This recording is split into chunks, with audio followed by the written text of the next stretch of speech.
Who wrote the short stories, he's a radio host that wrote a collection. He's a humorist and radio host who wrote a collection of short stories that the original Christmas Story is based on. I contend A Christmas Story Christmas is better than the original. I don't think many people would agree with me on that. I've never even. But I will say a lot of people disagree with Clay that Christmas Story should be on the list. Most people, and we know what the internet does. You post something, people are going to tell you how bad it sucks. Yeah. Most people respond to talking about how bad A Christmas Story sucks as a Christmas movie. I'm Chad Withrow with Hot Mike with Hutton and Withrow on the Fox News Rundown. Children are the greatest joy and our best hope for a better future. Friends, they are the future. But did you know that millions of kids right here in our own backyard are facing hunger every day? Without healthy food, it's harder to grow, to thrive, to feel their best. The impact when children don't have enough to eat is tremendous because when you're hungry and your basic needs aren't being met, you cannot learn. Every child deserves to be fed. This is a problem we know how to solve. Food is not just food. It's energy, health, confidence, hope, and even love. Yes, love. Breakfast in the classroom contributes to kids being more focused, which leads to higher grades, and simply just their well-being. Thank you! Learn more about how No Kid Hungry is helping end child hunger in America at helpnokidhungry.org. This is a Bloomberg Money Minute. General Mills says more folks are trying to stretch their dollars further and buying food when it goes on sale. The company behind Cheerios, Betty Crocker and Old El Paso, says shoppers are strained economically.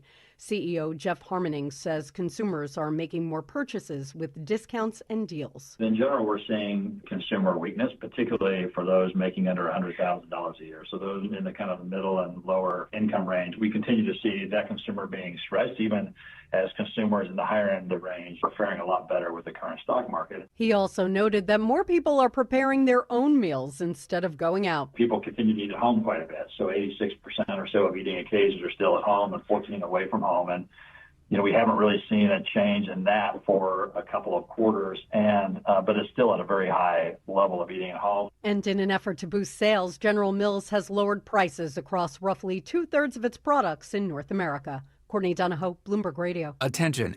Have you racked up $10,000 or more in credit card debt? Are you barely getting by making minimum payments? With credit card debt reaching all-time highs, National Debt Relief is notifying consumers about significant debt relief options currently being made available to help those with overwhelming credit card debt. These options may reduce a large portion of credit card debt for those who qualify. You don't need to declare bankruptcy or take out a consolidation loan, and you may only have to pay back a fraction of what you owe, even if you have bad credit. National Debt Relief has already reduced the credit card debt for more than 550,000 consumers, so don't wait. If you owe $10,000, $20,000, or even $100,000 in credit card debt, you can now take advantage of this financial debt relief as the cost of living continues to skyrocket. To check what debt reduction you may qualify for, call 800-894-7722.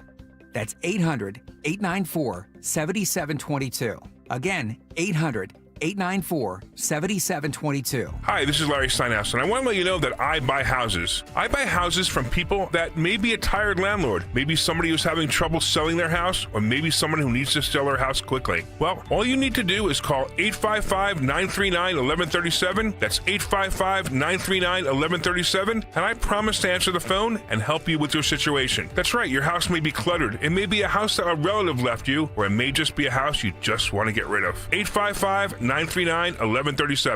I'm John Morgan of Morgan & Morgan. A question I get all the time is, how did we become the largest injury firm in the world?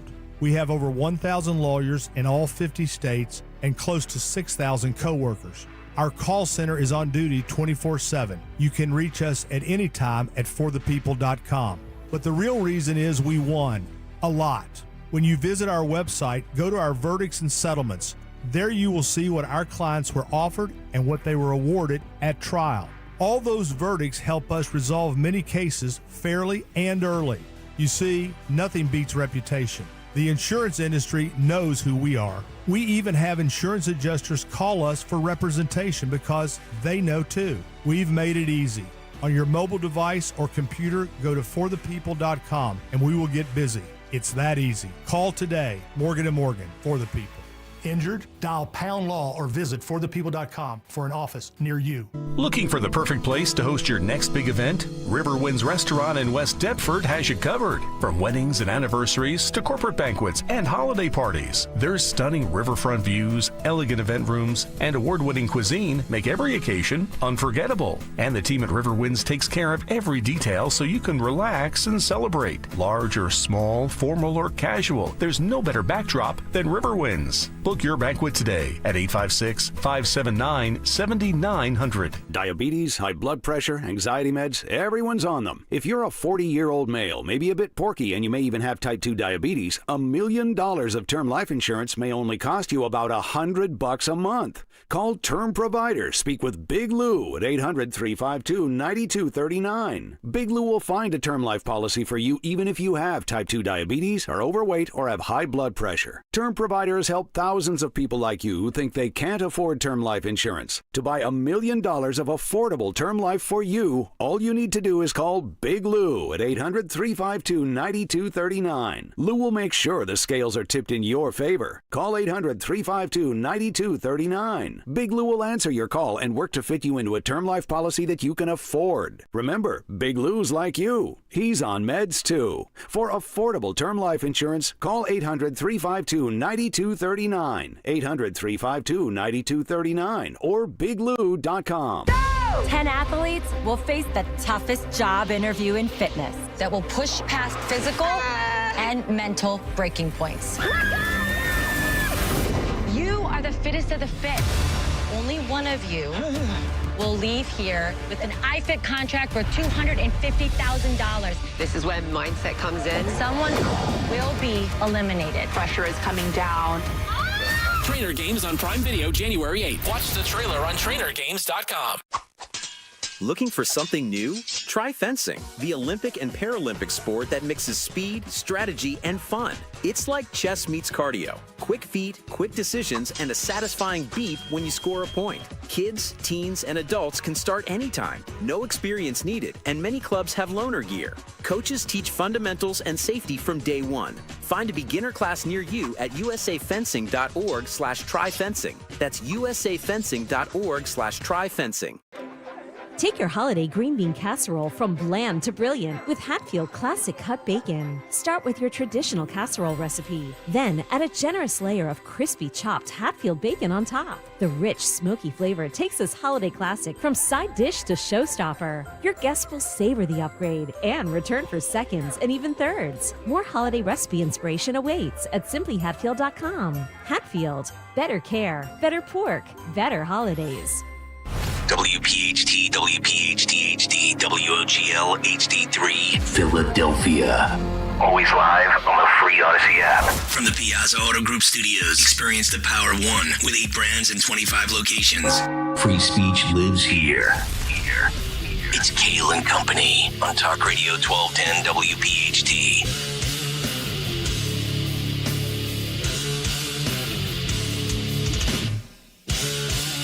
Good morning, Philadelphia. Tom Hazelby in for Kayal and Company this morning. Greg, Dawn, and Nick, the host, all around for the holiday.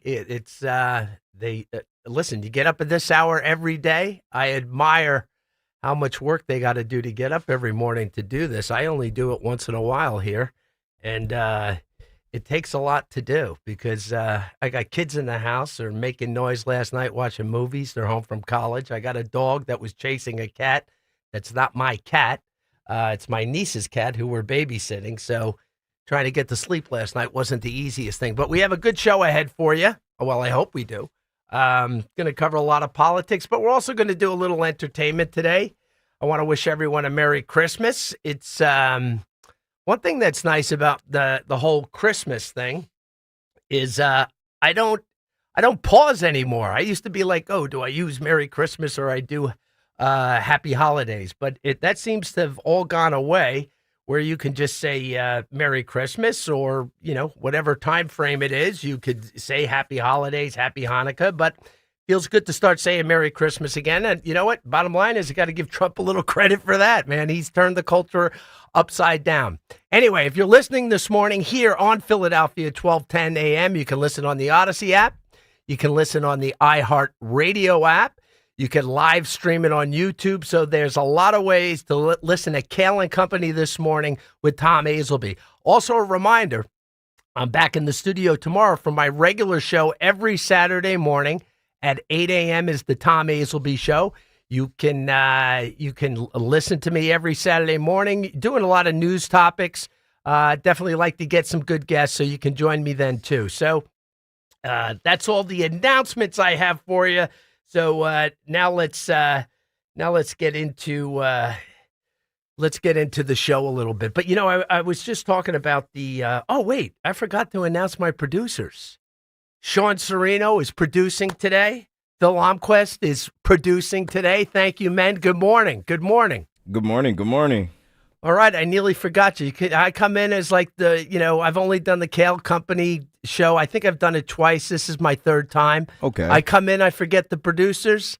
That's not a smart idea. Like you know how it is at 6 a.m. Yeah. It gets a little tiresome, We still coming back from that really good Merry Christmas day that we had hear yesterday, you. Right? No doubt about it. I know I had one of my moments this morning.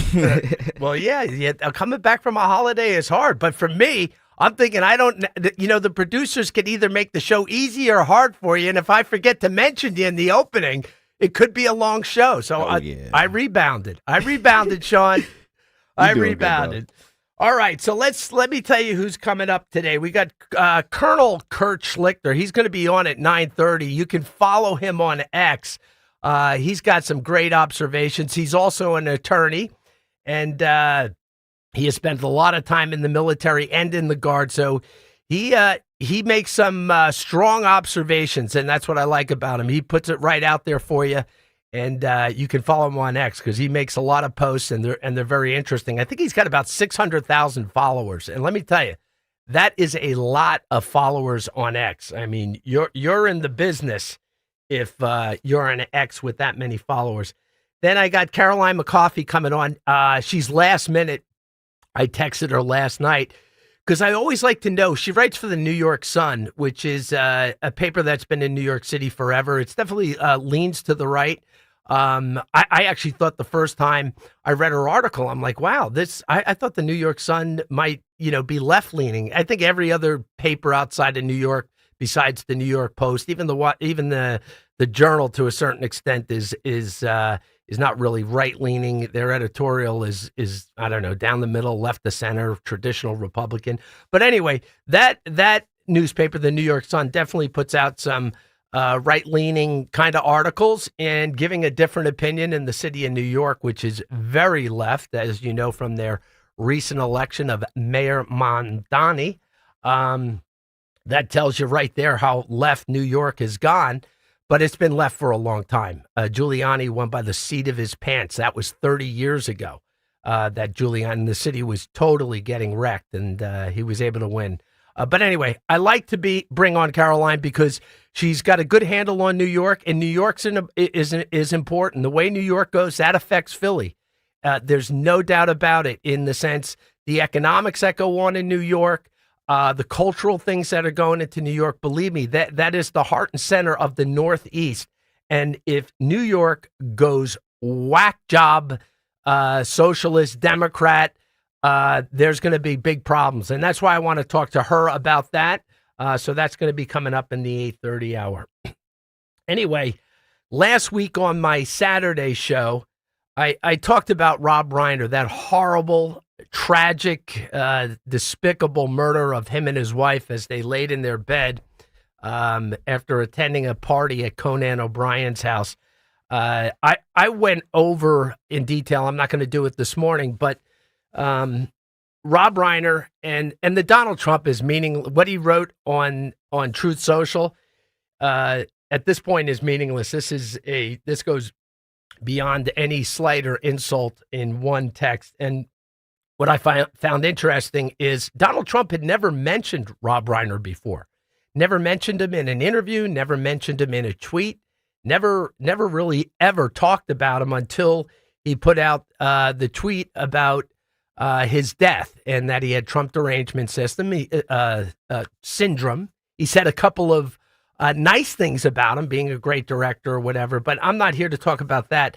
I'm going to go a little bit into what I learned, and I think what everyone learned about what happened that night really quick.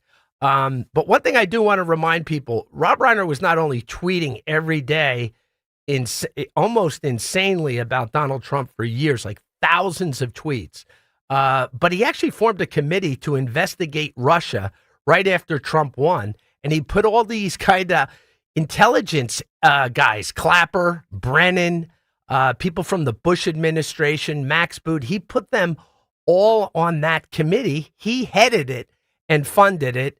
And that nonprofit all went away right after Mueller's case collapsed on Trump. Everyone saw the testimony. They were like, wow, this was a giant waste of time. Actually, it was a deep state, if that's what you want to call it, propaganda to try to destroy Trump's presidency. But I did find it interesting that Rob Reiner actually put up his own money and headed that committee with a lot of these people that really, they were part of the people that did signed the thing that Hunter Laptop's computer was Russian disinformation. A lot of those guys were on that committee, but that's how deep Rob Reiner was into it, into taking down Trump, which I found interesting. So let's get to Conan's Christmas party.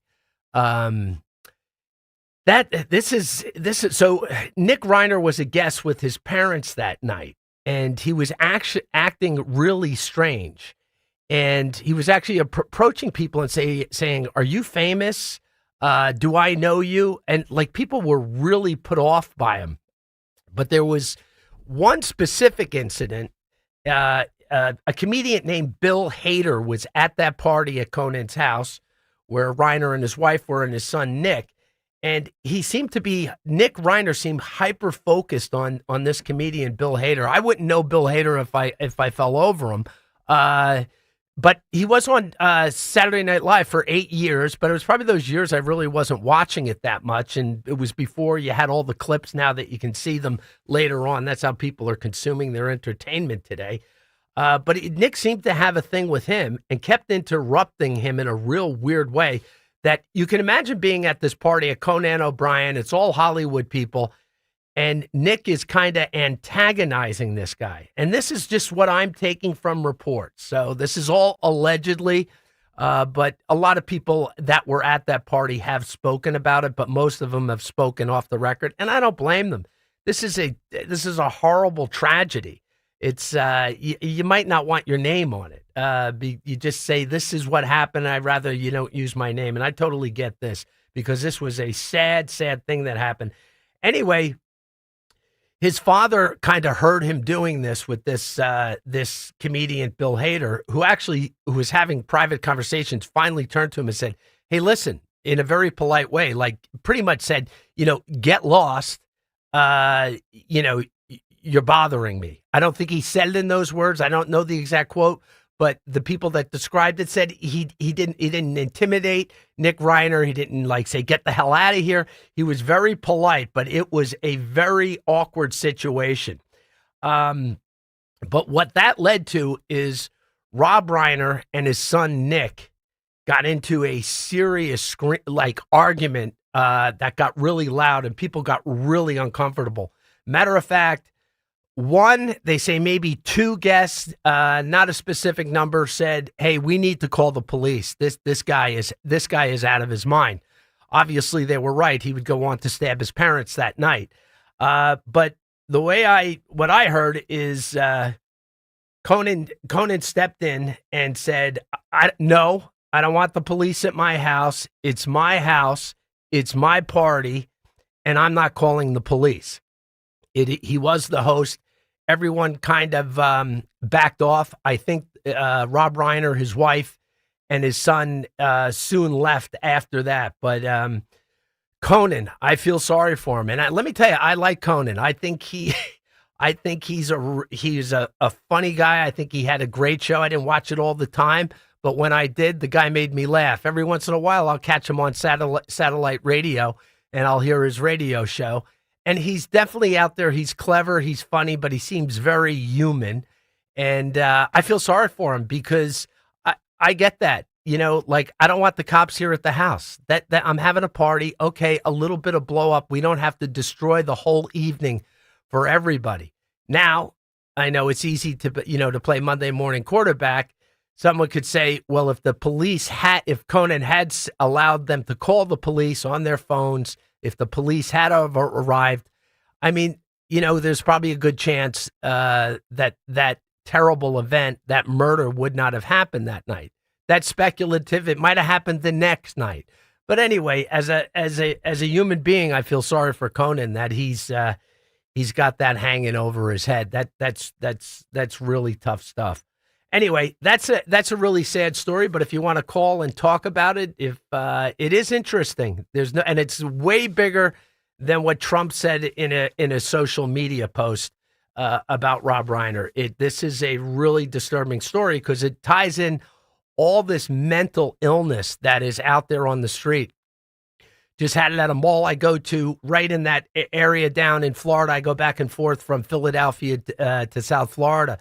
Beautiful mall, beautiful area. A homeless person got off a bus and stabbed a 65-year-old lady coming out of the Barnes & Noble. So, I mean, it is true. Believe me, I feel it's a lot safer down in South Florida, where I am, specifically where I am, than I am in South Jersey or in Philadelphia. But listen, this people that are insane are everywhere, and if they decide to do something awful, boom, it can happen, and it's very depressing. Matter of fact, when we get back, to lighten up this very, very sad story, I'm going to tell a couple of stories about Conan O'Brien and what he did when he was at Harvard University when he ran the Lampoon. That's their kind of comedy magazine. It's been around for, I don't know, might be there over a century. But when we get back from this break, I want to tell you two funny stories that I've enjoyed about Conan O'Brien. Try to lift this up after I just brought us down after the Christmas season. Anyway, we're going to go to break. We'll be right back. Kayal and Company, weekday mornings 6 till 10. The smartphone has made us stupid. We live in a society where you are just programmed now to have this thing in your hand. It's like an addiction. It's like smoking or drinking. You don't even know you're doing it. How many times are you in a setting where there's zero reason for you to have your phone in your hand? It's almost become a crutch in society to avoid social interactions with people. Start your day with Kayal and Company. Weekday mornings 6 till 10 on Talk Radio 1210, WPHT, and the free Odyssey app. Time now for today's Spotlight on Health Trends, sponsored by NordVPN. Men with breast cancer fare worse than women with the disease. Researchers at Vanderbilt University say since men are not screened and a lack of awareness of the disease in men means they're usually more sick than women at the time of diagnosis. Mortality rates are 19% higher than women for the 2,700 men diagnosed each year. Symptoms in men include dimpling and lumps in the pectoral area and inversion of the nipple. I'm Margie Schaefer. Got any gadgets? Get online protection.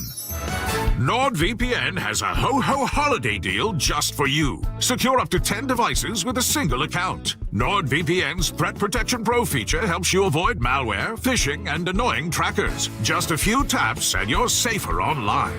Let your gadgets sparkle with online security. Go to NordVPN.com and get up to 77% off plus 3 extra months. NordVPN. Dawn Stensland here. Happy Honda Days. You've heard me talk about my family and 7 different Piazza Hondas. You can get your clearance deals on select 2025 models at Piazza Honda, like 0.99% for 60 months on a new Honda Ridgeline. Lease a new Honda Accord for just $229 a month, or a Honda Pilot for only $399 a month, both for 36 months. Piazza Honda of Philadelphia, Langhorne, Pottstown, Reading, or Springfield, PIAZZA, PiazzaHonda.com. Tell Dawn sent you. The Crash Proof Retirement Show will air before and after Penn State football this Saturday. Tune in at 11 a.m., then again right after the game to learn how to create your own Crash Proof Retirement game plan. Hey, Philly, real talk for a second, okay? Because between work and the kids, look, the house is like running on Wi-Fi, and when it's slow, there's chaos. That's why we switched to Verizon Fios, and honestly, I should have done it sooner. Right now, for a limited time, you can combine Fios home internet and one line of mobile for just $69.99 a month. You bring your phone, you get unlimited welcome for $50 a month with auto pay plus taxes, and fees. And then add Fios 300 megabits per second for just $19.99 a month with AutoPay, Mobile Plus home discount, and bonus discount. And this is real, Philly. For a 100% fiber optic network, it is fast, it's reliable, it actually keeps up when everyone in the house is online at the same time. Visit your Greater Philadelphia Verizon store today and ask about this limited time Fios and mobile offer. Once you switch, you're going to wonder why you waited. For eligible new Fios internet and mobile customers, both the $15 monthly discounts for Fios and Bring Your Phone applied over 36 months. Mobile and home discount enrollment required. $99 Fios setup charge applies for unlimited welcome. Unlimited 5G and 4G LTE may be temporarily slower than other traffic in times of congestion. Domestic data roaming at 2G speeds. My name is Whitney Allen. I am a widow. My husband Ryan died. We never thought in a million years we'd have to use life insurance. The unexpected happened. With Ethos, it is so fast and easy. It's 100% online. You can get a quote in seconds, apply in minutes, and get same-day coverage. No medical exams, and you can get up to $3 million worth of coverage through Ethos. Get your free quote at ethos.com/radio. That's ethos.com/radio.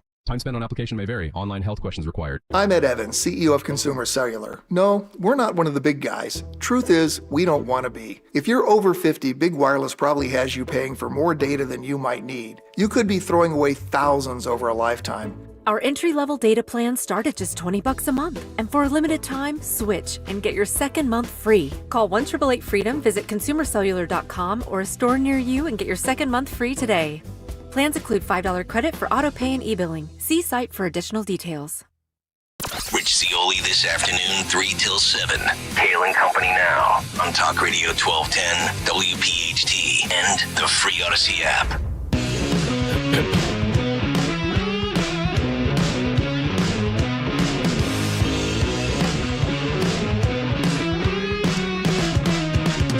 Philadelphia, welcome back to 1210 WPHT with Tom Hazelby sitting in for Kayal and Company.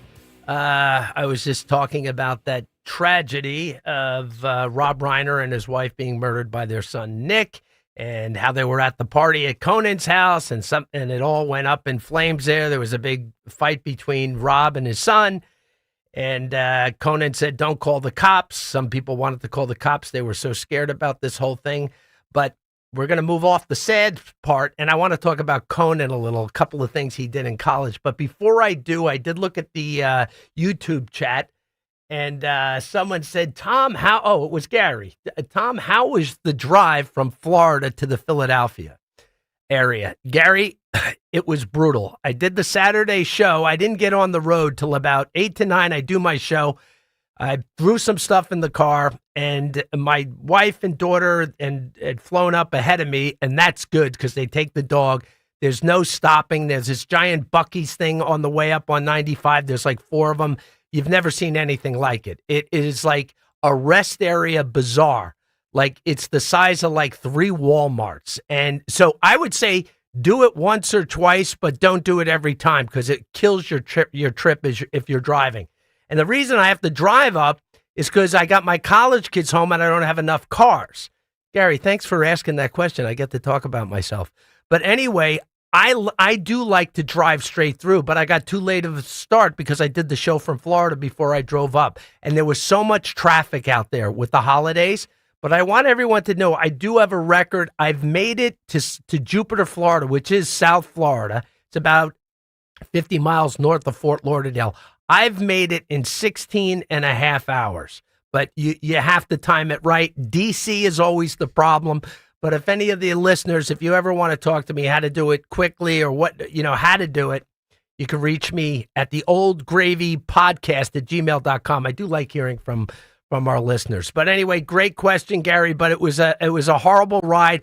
Actually got off the road in Lumberton, North Carolina. They were doing construction. Dumpy hotel, even though the brand, I don't want to badmouth the brand because they usually have nice hotels. This thing hadn't been done since 1978. I don't know that because it's got like a Hilton brand on it. It wasn't a great hotel, but I put my head down, went to sleep, but it took forever getting home. I don't even want to say how many hours it was. It had to take me over 20 something of driving time. But anyway, I'm here. And matter of fact, the town I stayed in was Lumberton, North Carolina, which is right over the South Carolina border. And another sad story there was Michael Jordan's dad. That's the arrest area right near there. He pulled over to go to sleep. This is, I don't know, decades ago. And Michael Jordan's dad was in a fancy car, which would make sense. His son was a very wealthy, well, we all know who Michael Jordan is. But anyway, they shot him and stole his car. I know there's some other rumors about why he was shot, but I think it was just he had a really nice car and he was sleeping in a rest area somewhere. And two guys came up and they're still in prison and they shot the poor man right at, with all those good things going on in his son's life, which he was part of. Another tragedy, man. Oh, yeah, a lot of tragedy. So let me bring you up a little bit. We're going to get off the tragedies. So the Harvard Lampoon is a satirical magazine. I'm sure they do videos now, but it's been around forever. And Conan O'Brien, he was the president of it, and he went to Harvard. He grew up in the Boston area, came from a big family, big Irish family, and he got himself into Harvard. And so they would play these crazy pranks. One, they did on Bill Cosby. They send out this invitation to Bill Cosby and say, we want to honor you at Harvard. And they might have left the Lampoon out of it, but, and Harvard had, and it still does to a certain degree, has an amazing brand. So Conan and the Lampoon guys invite Bill Cosby up that they're going to give him this award. So in Bill Cosby's mind, he's going up to Harvard to probably be honored by the president of Harvard, all the dignitaries up at Harvard, the board of trustees, which are the rich of the rich. But really what's going on is Conan and his group of Lampoon guys from their little comedy organization are going to give him an award they have some little building on campus, which can hold 10 people. It's been there for 100 years. Anyway, they easily convince Cosby to fly up on, I don't know if he flew commercial or private jet. He comes off in a big entourage. Conan picks him up in his family station wagon. Cosby probably must have been thinking at that moment, they didn't send a nice car for me and my entourage. Nope. Here comes Conan in a 1978 family, one of those giant station wagons with the third seat in the way back. So anyway, he picks up Bill Cosby and his entourage. They bring him into this little building and they do this fake ceremony and they award Bill Cosby, some crappy little trophy they made. And my understanding is Cosby accepted it. He was gracious. He gave a speech, but his entourage, their eyes were rolling back into their head what the heck are we doing here? That's one of the pranks he pulled in college. And let me tell you, I always think sophomores in high school are the funniest kids around because they're not mature yet completely.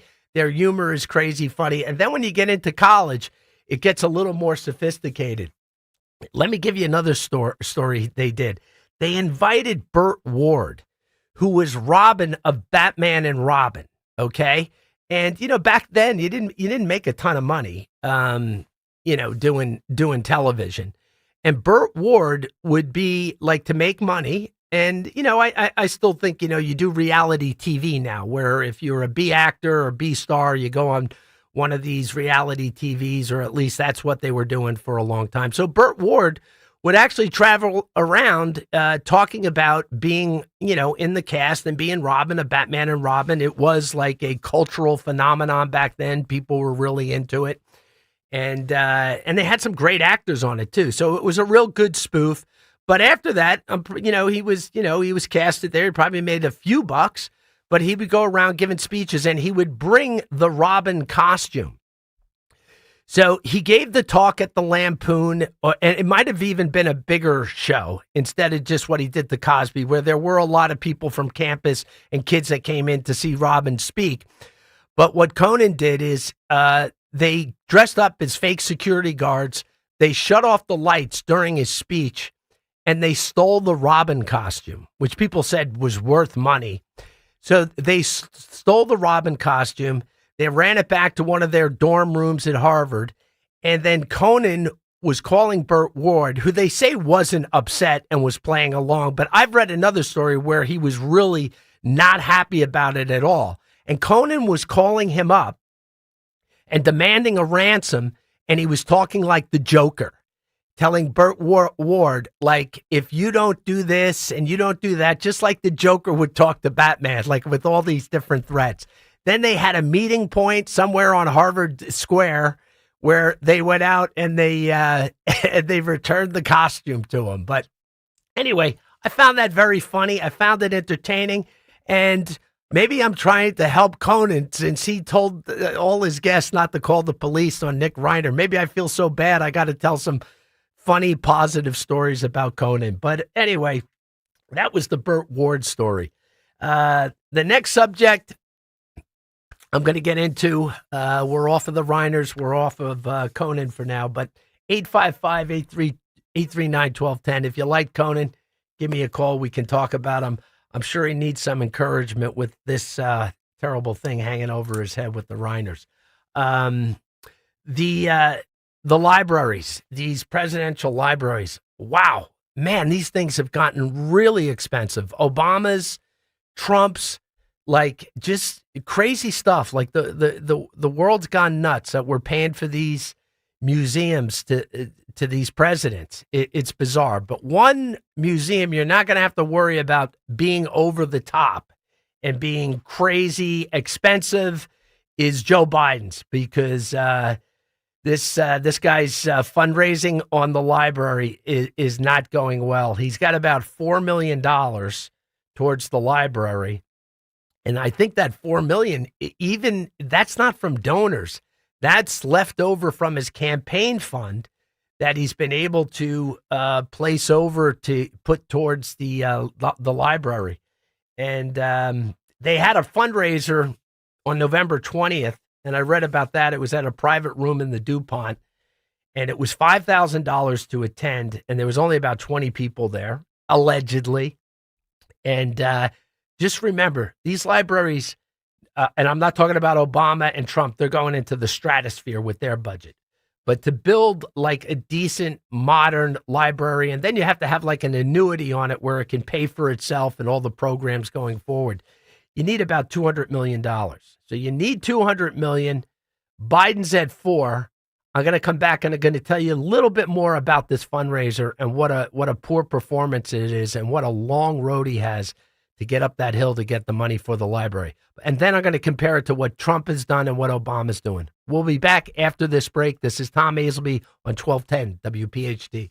Dawn Stensland here. You've heard me talk about my friends Marvin E. Can's Heating and Air Conditioning and the all-in-one Mitsubishi electric heating and air conditioning mini split that Marvin E. Can's installed in our lower level office. This ductless unit from Mitsubishi Electric Heating and Air Conditioning, oh, what a game changer. Larry and I spend so much time in our lower level office, and this Mitsubishi electric ductless unit is keeping us so nice and toasty in this winter weather. Visit my guys, MarvinEKanze.com. Tell them Dawn sent you. Picking out an engagement ring can be terrifying. You're searching for the ring, but have no idea where to start. Go to Family & Company Jewelers in Marlton. The team, especially JR, makes it easy. No pressure, just real help from someone who cares. They break down diamonds, styles, and what actually matters. Their selection is huge. Every shape, size, and price range. You leave confident, not overwhelmed. When it comes to finding the ring, there's only one place to go. Family & Company Jewelers, South Jersey's diamond destination. CVS Health supports people in the moments that matter, from picking up a prescription to connecting care. With nearly 5 million daily interactions and serving 185 million consumers and 1.5 million healthcare professionals, CVS Health holds a trusted place in healthcare. By simplifying care and improving health, we're helping people get the care they need. Learn more at cvshealth.com/Investor Day. FIFA World Cup 2026 is coming soon, but your opportunity to be there starts now through an exclusive offer with an eligible Bank of America Visa credit card. For a limited time, become a new customized cash rewards or unlimited cash rewards Visa credit card holder, and you will be eligible for a chance to purchase FIFA World Cup 2026 tickets. Learn more at BofA.com/cardFWC26. What would you like the power to do? Bank of America, proud to be the official bank of FIFA World Cup 2026. Bank of America NA in partnership with Visa. Terms apply. Warrants reserved. Extraordinary at Bet365. Gambling problem? Call or text 1-800-GAMBLER. 21 plus only. Must be physically present in New Jersey and Pennsylvania. T&Cs apply. Got any gadgets? Get online protection. NordVPN has a ho-ho holiday deal just for you. Secure up to 10 devices with a single account. NordVPN's Threat Protection Pro feature helps you avoid malware, phishing, and annoying trackers. Just a few taps and you're safer online. Let your gadgets sparkle with online security. Go to NordVPN.com and get up to 77% off plus 3 extra months. NordVPN. Let's take a moment to breathe. Deep inhale. Extend your spine. Remain focused on what you're doing. If safe to do so, exhale slowly, leaning to one side. Inhale back to center. If safe to do so, exhale slowly to the opposite side. Find mental health resources at loveyourmindtoday.org. This message is brought to you by the Huntsman Mental Health Institute and the Ad Council. Keep free speech alive. Follow 1210 WPHT on the free Odyssey app. Download it now.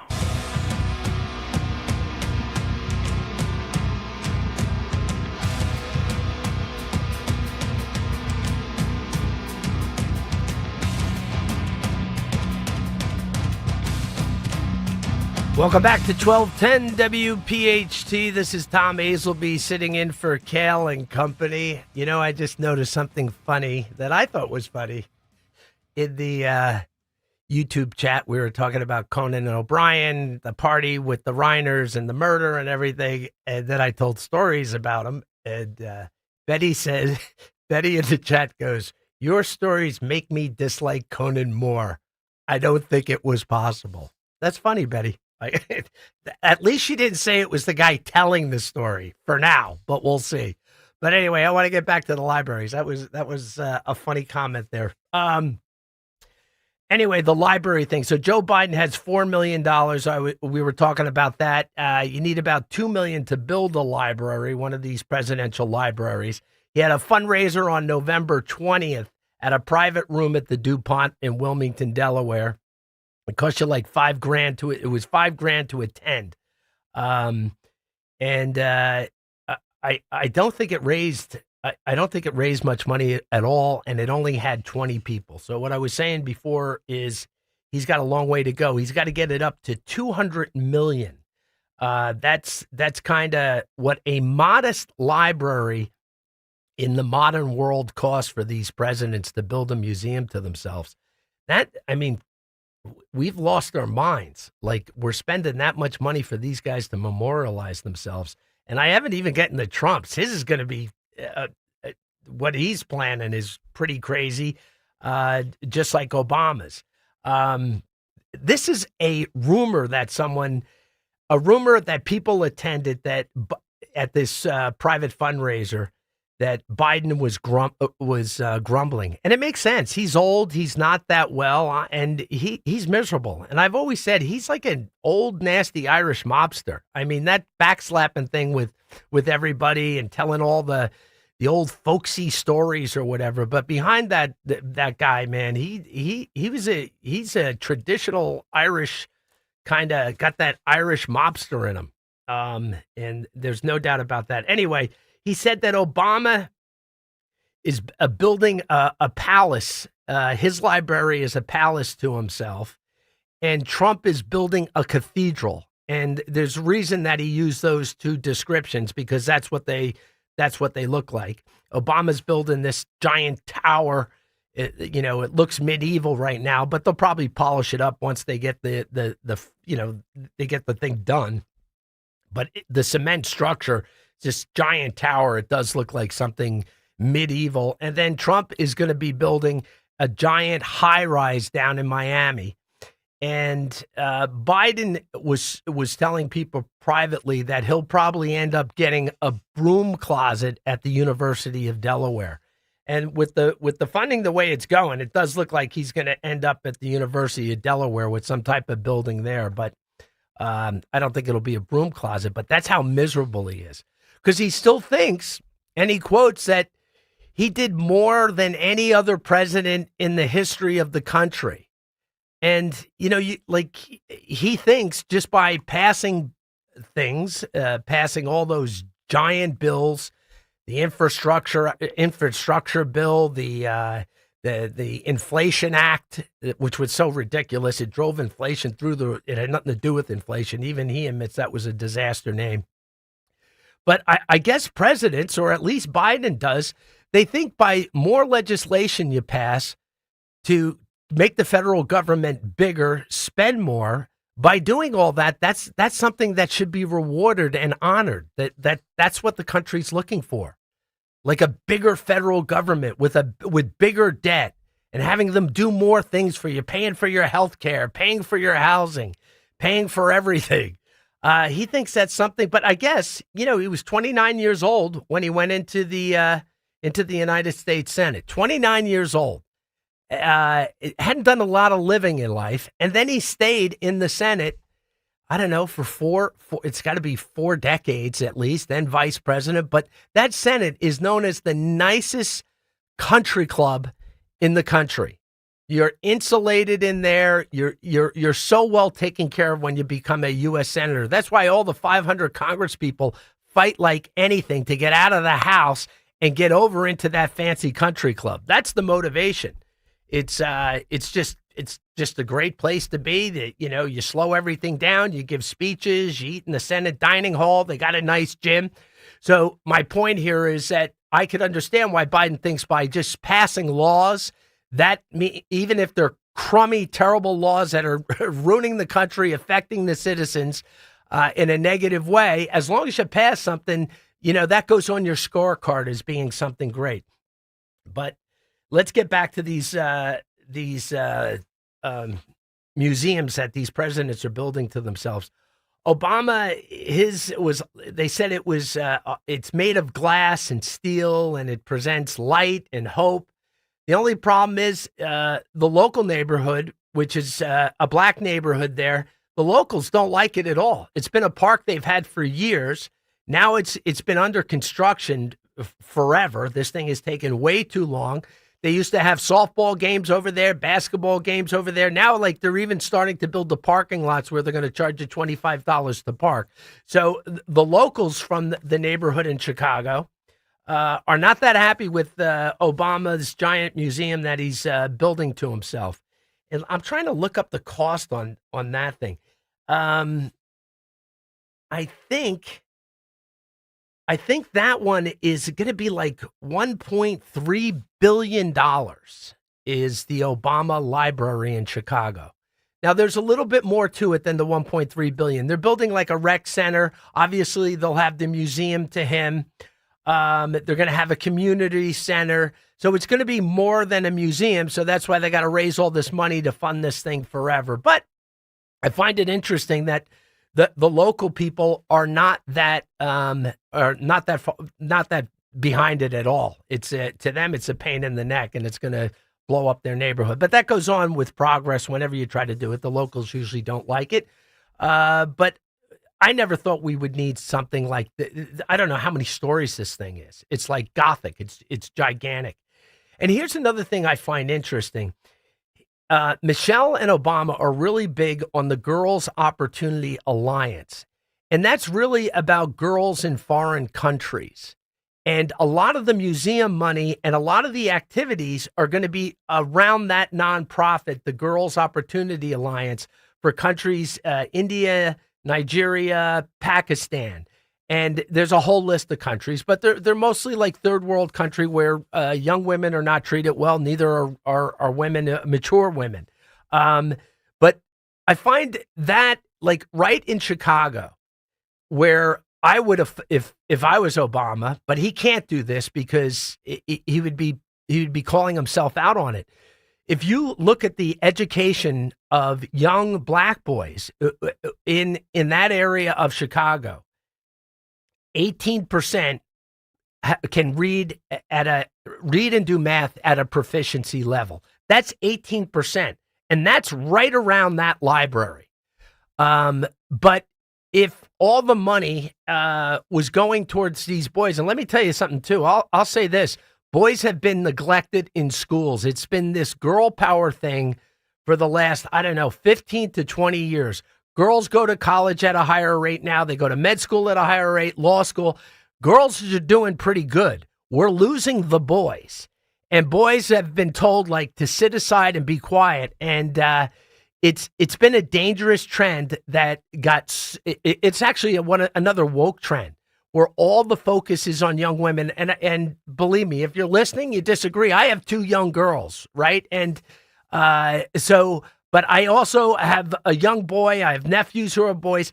The boy thing seems they're falling behind. They're not graduating high school. They're not graduating college. There's a lot. We got to start redirecting a little because life is about energy and leadership. We got to start bringing the boys into the mix. It's very important that we do that. But Obama's not going to come in there and build that library and say, the big foundation we're going to have here, it's not going to be for girls in a different country. Obviously it's not America first. It's he can't do that because he would shine a spotlight on the public education system in Chicago and throughout the country with all the money that has been spent in that school system in Chicago, and how all these kids from 3 to 8th grade, 18%, 18 out of 100 kids can read and write at a proficiency level. That makes no sense with all the money we're spending. My dad grew up in the Depression as an orphan in Hell's Kitchen. The guy could read and write. And there was not a worse time to live in America than the 1930s. And you think about, that's why Obama can't say it, even if he wanted to do it. I'm not going to say what his motives are, but I will say this. If he did do it, he would call attention to what's going on in the Chicago school system. And you can sure as heck do that in any system in the Northeast. You can do it here in Philadelphia.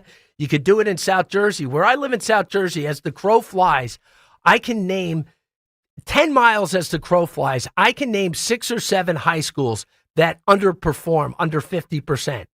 From where my house is, I can count and rattle off that high schools. I'm not going to do it. I don't want to go home and have all my neighbors screaming at me. But it's and I don't know how New Jersey. Oh, I figured this out. This is very interesting. Then I'm going to get back to the libraries. A little off.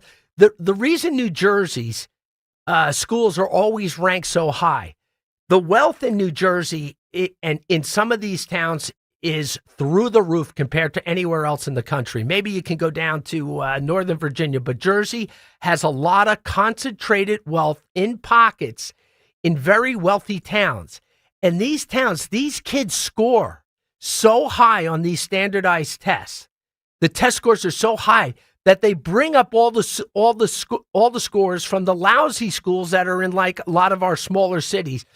Union City, Patterson, Jersey City, the scores are so high that they're able to move that number up on the national level. So don't get fooled that all these schools are so great in New Jersey. It's just concentrated wealth where these kids perform at the 95 percentile and they're pulling up the kids at the 45 up to 65, which once you get past 50 on these national averages, it's oh, you're doing pretty well. So that's, the data and statistics, they can be manipulated so easily to kind of throw you off on what's going on. And that's what's going on in the Jersey school system. That's why they're always bragging about how great they are. Anyway, I want to get to Trump's, he's building a skyscraper in Miami. It's so Trump. He's building, but this is what he did, which I think is interesting. He did, you know what? I'm going to come back and I'm going to tell you about what Trump's doing with his library in Miami. I think Sean's signaling me to go to break. So let's go to break. Oh, I'm sorry, Sean. I can keep going to the end. I think that's what Sean told me. All the way to the end. You're good, man. All right. I like that. So I'm going to keep rambling on. So Trump's building this giant skyscraper in Miami. That's his library. He's already got a bunch of money into the library, and he's thinking of spending $1 billion too. But they're not. They say it's going to be this glamorous thing. I'll give you some details, but Trump always throws out stuff in his people that this thing could change. where Obama's doing the more like non-profit thing. He's going to work with the community and all that stuff and send all the money over to the girls in different third world countries. Trump's building like a fancy skyscraper, and he's going to have a news media room. He's just saying it's going to be unbelievable. It's going to be unbelievable. But what he's done when he was settling these lawsuits with CBS, CNN, Facebook, ABC, so he's got about $65 million. And all that money is right now, that's already been banked to go towards the to his library in Miami. Then supposedly in 2026, he's got about $250 million in pledged donors. So he's not even out of office, and he's rocking and rolling compared to Joe Biden. Maybe Obama, his fundraising is still going well. I think he's almost to his goal, but Trump is trying to get up there to $1 billion. But my question is, and I'm not sure, I think when he was settling with CBS and ABC and all of them, he actually said in the settlement to them, I'll take this money, I'm going to put it towards the library. So it's like, I don't know if that would make them settle quicker, that they knew the money. That was kind of what they said. That was kind of what I was was my take from it. That when I do settle, I'll take the money and put it to my library. And I don't know why that would inspire them to settle with him. Like, they don't want him to be memorialized in a giant skyscraper in Miami. But that's kind of how I took it. I love that they got George Stephanopoulos. That guy said 4 times, and he paid a nice big, ABC paid a big hefty fee to Trump when he sued them for libel. That he said that Trump, 4 times he said in the show that he raped Eugene Carroll, and a jury found him guilty of rape, which was not true. It was a civil case. And it was a lower threshold of sexual assault and then slandering her name. That was the reason he paid through the nose. You think a guy like that would have known better, to be more accurate? I mean, he was in politics. He was Clinton's right-hand man. He's the head of ABC News, their news division for years now. And boy, did he cost them a lot of money. But anyway, Trump, so his library is going to be in Miami, and he's going to have a giant fake newsroom that's going to cover all one floor. But he could just be saying that. I'm not really sure where he's going to go with it, but we'll see. Anyway, Sean, I'm going to take a break. Everybody, we're going to be back in a couple of minutes after this commercial break.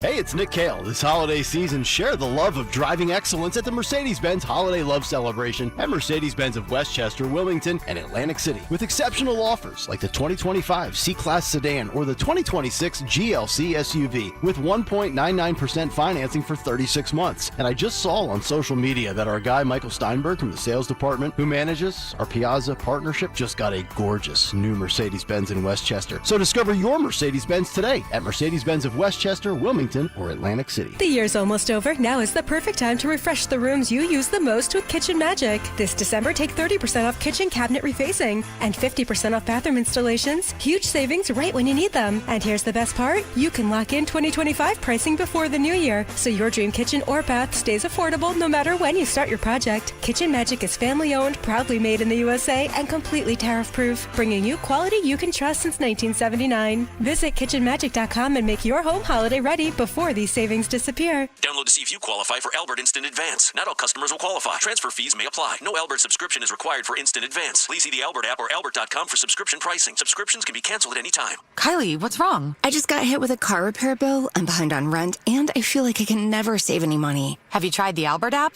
You can get up to a $1,000 advance fast to pay for car repairs, bills, rent, groceries, whatever you need. Plus, Albert can help you find ways to save and give you a custom budget to actually grow your money. Albert can get me up to $1,000? Exactly. But they do more than get you up to $1,000. Albert is your financial assistant, helping you budget, save, and spotting you money in a pinch. I'm downloading Albert right now. Download the Albert app and use promo code SAVE to get up to $1,000 for your bills, rent, groceries, and more. The Albert app helps you budget better and save more money so you reach your financial goals faster. Download the Albert app right now and use promo code SAVE to get up to $1,000. Use code SAVE to get up to $1,000. Imagine the perfect chicken tender. Crispy, juicy, for lack of a better word, tendery. Now imagine these perfect tenders at Wendy's. 'Cause they are. Wendy's new chicken tenders are here with delicious new dipping sauces like Wendy's Signature, Creamy Ranch, and Honey Barbecue. And they're so good, we even changed our name from Wendy's to Tendies. I believe that's what the kids call manifesting. For Tendies you're gonna know by name, gotta be Wendy's. At participating U.S. Wendy's. We all hear the radio ads about the IRS. They tell you to be afraid, to be scared, and they try to frighten you into calling. I'm not here to do that. Tax Relief Advocates is different. TRA is here to tell you that if you owe money to the IRS, whether it's $5,000, $50,000, or $500,000, we have a solution. It doesn't matter if you're sitting in your car, at work, or with your kids. No matter where you are, call now. 800-575-9834. Don't lose hope. TRA can eliminate or reduce what you owe to the IRS. Generous programs are now available that can give you a fresh start. Our passion is taxes and helping individuals fix their IRS problems. We have over 1,000 5-star reviews on Google and an A+ with the Better Business Bureau. You don't need to be afraid of the IRS any longer. End your tax nightmare today by visiting us online at TRA.com or call 800-575-9834. That's 800-575-9834. Tax Relief Advocates. Real solutions for real people. Now you can listen to Talk Radio 1210 WPHT on the iHeartRadio app.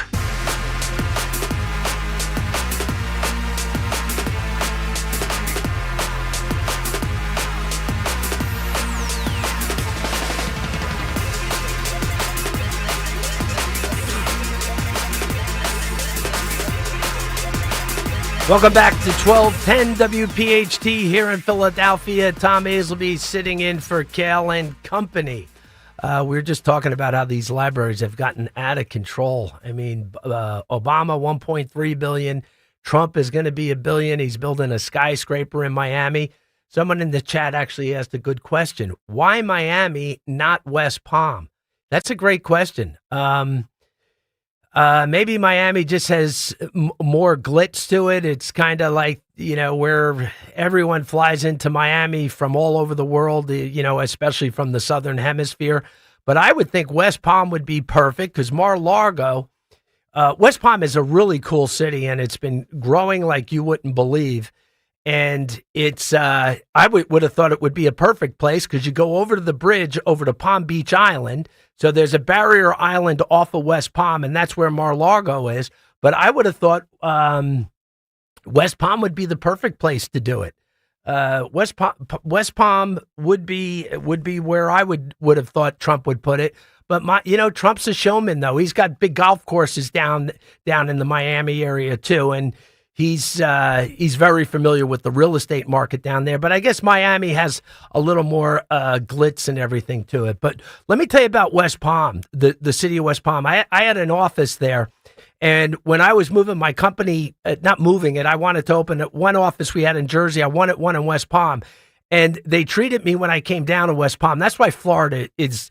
I had a small technology company, and they acted like Microsoft was moving into West Palm the way they treated me. And I had a boutique broadband company, and I can't tell you how many people invited us into this lunch or whatever. And I remember walking around the streets in West Palm, in the nice areas, obviously, where the office buildings are, and I look around, there's no trash. And my other business was in Burlington City over in South Jersey, a beautiful historic town, but there's trash all over the place. And I said to the guy showing me around West Palm, I go, why, there's no trash here. Why is that? And he goes, I don't know. No one's ever asked me that question. And I'm thinking in Burlington City, there's trash everywhere. But the answer was they don't have a unionized municipality, where you hire a guy to clean up the streets in your DPW, but then you got to pay him a pension and everything. Down in Florida, It's a right to work. So they hire independent companies, and if they don't clean well, they fire them. And I'm not anti-union. I'm just telling you, you got a little town of Burlington City, and there was too much trash. And I owned a building there and a company there for many years, but the trash used to drive me crazy. Like, why is there so much trash? And now I'm in a city with 200,000 people, and there's no trash anywhere.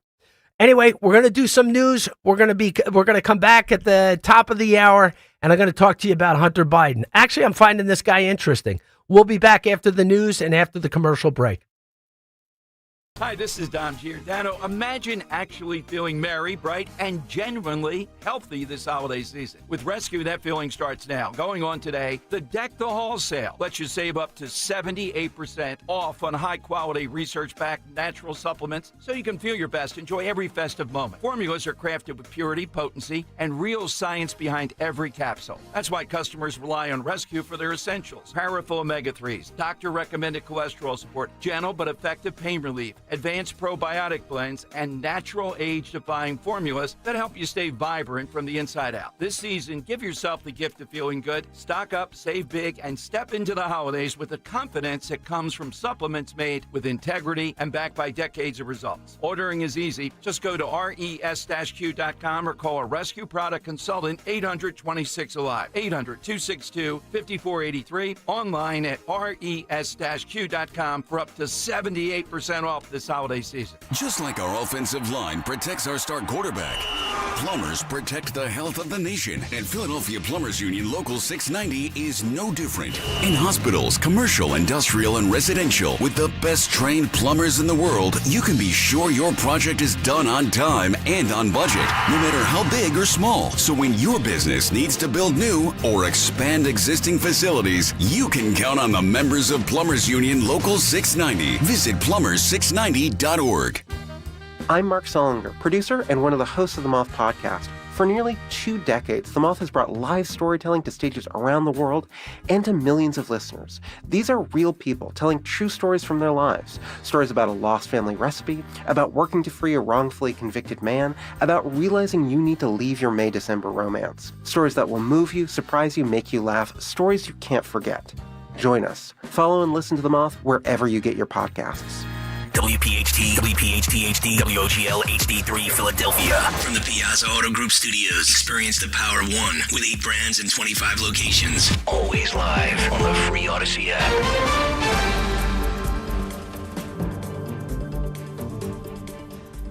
I'm Stacey Lynn. The U.S. launched Christmas Day strikes on ISIS targets in Nigeria. Here's CBS's Kamal Afzali. The Trump administration has for months highlighted the alleged persecution of Christians in Nigeria. But experts say both Christians and Muslims have suffered at the hands of extremist groups in the West African country. President Trump wrote on social media, quote, "The strike targeted ISIS terrorist scum in northwest Nigeria."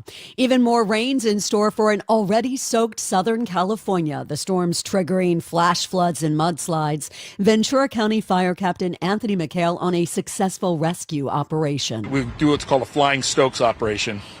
Lifted the victim up off the river bottom and onto the roadway. It was a very successful operation, and fortunately was a good outcome. He's uninjured. At least 2 people were killed, though, due to the storms. Governor Newsom declaring a state of emergency in 6 counties. Meanwhile, meteorologist Craig Allen says a winter storm is brewing in the Northeast. As soon as the snow starts to fall during tomorrow afternoon, it's going to start to accumulate because the ground's going to be cold enough. It's not going to be a wet, slushy snow at first. It'll stick. It gets heavy at times during the evening hours, and the travel becomes quite hazardous out there. Not until after midnight does it turn into a lighter or light to moderate snow. It starts getting a little more intermittent towards sunup. To Japan now, and the BBC's Eileen McHugh with details on a stabbing rampage at a tire factory. At least 15 people have been injured in a knife attack at a factory in central Japan. Local media say up to 8 were stabbed, while others were affected by a liquid spread by the suspect. Some victims have been taken to hospital. Officials say they are all conscious. The suspect has been arrested for attempted murder. The liquid appeared to be bleach that the suspect threw at victims during the attack. Reporter Gwen Baumgardner with a problem for some Teslas. U.S. safety regulators are looking into some Tesla Model 3 cars following a complaint about the vehicle's door handles. The National Highway Traffic Safety Administration received a report from a driver saying he had to escape through his Tesla's rear window after the car caught fire. The complaint says Tesla's mechanical door release is hidden, unlabeled, and not intuitive to locate during an emergency. It was a very Merry Christmas for one lucky person in Arkansas who won the Powerball jackpot. It was more than $1.8 billion, the second largest lottery prize ever. But we don't know who won, and we might not for a while. Arkansas law says they can remain anonymous for 3 years. This is CBS News. Sponsored by Progressive. See why over 43 million drivers trust Progressive to stay protected on the road. See for yourself at Progressive.com. A KFC tale in the pursuit of flavor. The holidays were tricky for the Colonel. He loved people, but he also loved peace and quiet. So he cooked up KFC's $4.99 chicken pot pie. Warm, flaky, with savory sauce and vegetables. It's a tender chicken-filled excuse to get some time to yourself and step away from decking the halls. Whatever that means. The Colonel lived so we could chicken. KFC's Chicken Pot Pie. The best $4.99 you'll spend this season. Prices and participation may vary while supplies last. Taxes, tips, and fees extra. Selling your home, it's one of the biggest financial decisions you'll ever make. You could go it alone, trying to navigate market trends, determine fair pricing, and tackle tricky negotiations on your own. You could second-guess every decision, wondering if you're doing it right. Then there's the showings, the offers, and the mountain of paperwork. Or you could work with the expertise of a Realtor, here to guide and help protect as you make your next big move. Realtors are members of the National Association of Realtors. Right by you. It's becoming harder to buy a car these days. Over the last 5 years, vehicle parts and equipment inflation has jumped 5.4% per year. Maintenance and repair costs have surged almost 9% annually. And Cox's interim chief economist, Jeremy Robb, says car insurance has jumped about 13% annually over the last 5 years. And the compounding effect is damaging. These aren't one-time price jumps. They layer year after year. And costs? That have grown nearly 65% in 5 years. Making vehicle ownership costs, he says, out of reach for many middle and lower income households. Jennifer Kuiper, CBS News. Starbucks has revealed its most viral drinks of 2025, and a mashup of two of the year's biggest food trends is tops. A Dubai chocolate-inspired matcha latte. It's become so popular, Starbucks decided to put it on the winter menu in January. Another big viral drink was inspired by Wicked. It's a strawberry matcha. The bright pink and green drink came in at number 2. Stacey Lynn, CBS News. Sniffles and sneezes got you down? GoodRx is here to help with big savings on commonly prescribed cold and flu meds. GoodRx is free and easy to use. GoodRx is accepted at all major pharmacies like CVS, Walmart, and Walgreens. Just search your prescription, find a coupon, then show your pharmacist at the drop-off counter. GoodRx is not insurance, but it works whether you have insurance or not. If you do, GoodRx may beat your copay price. Download the free app or visit GoodRx.com to save today. I know that hiring can be challenging. You need someone to match your role perfectly. Well, now you can meet them fast on ZipRecruiter. Build your team, build it sooner. Meet your match on ZipRecruiter. Just head to ZipRecruiter.com/free right now to try it for free. That's ZipRecruiter.com/free. Meet your match on ZipRecruiter. Try it free. Follow Talk Radio 1210 on Instagram and Facebook at 1210 WPHT.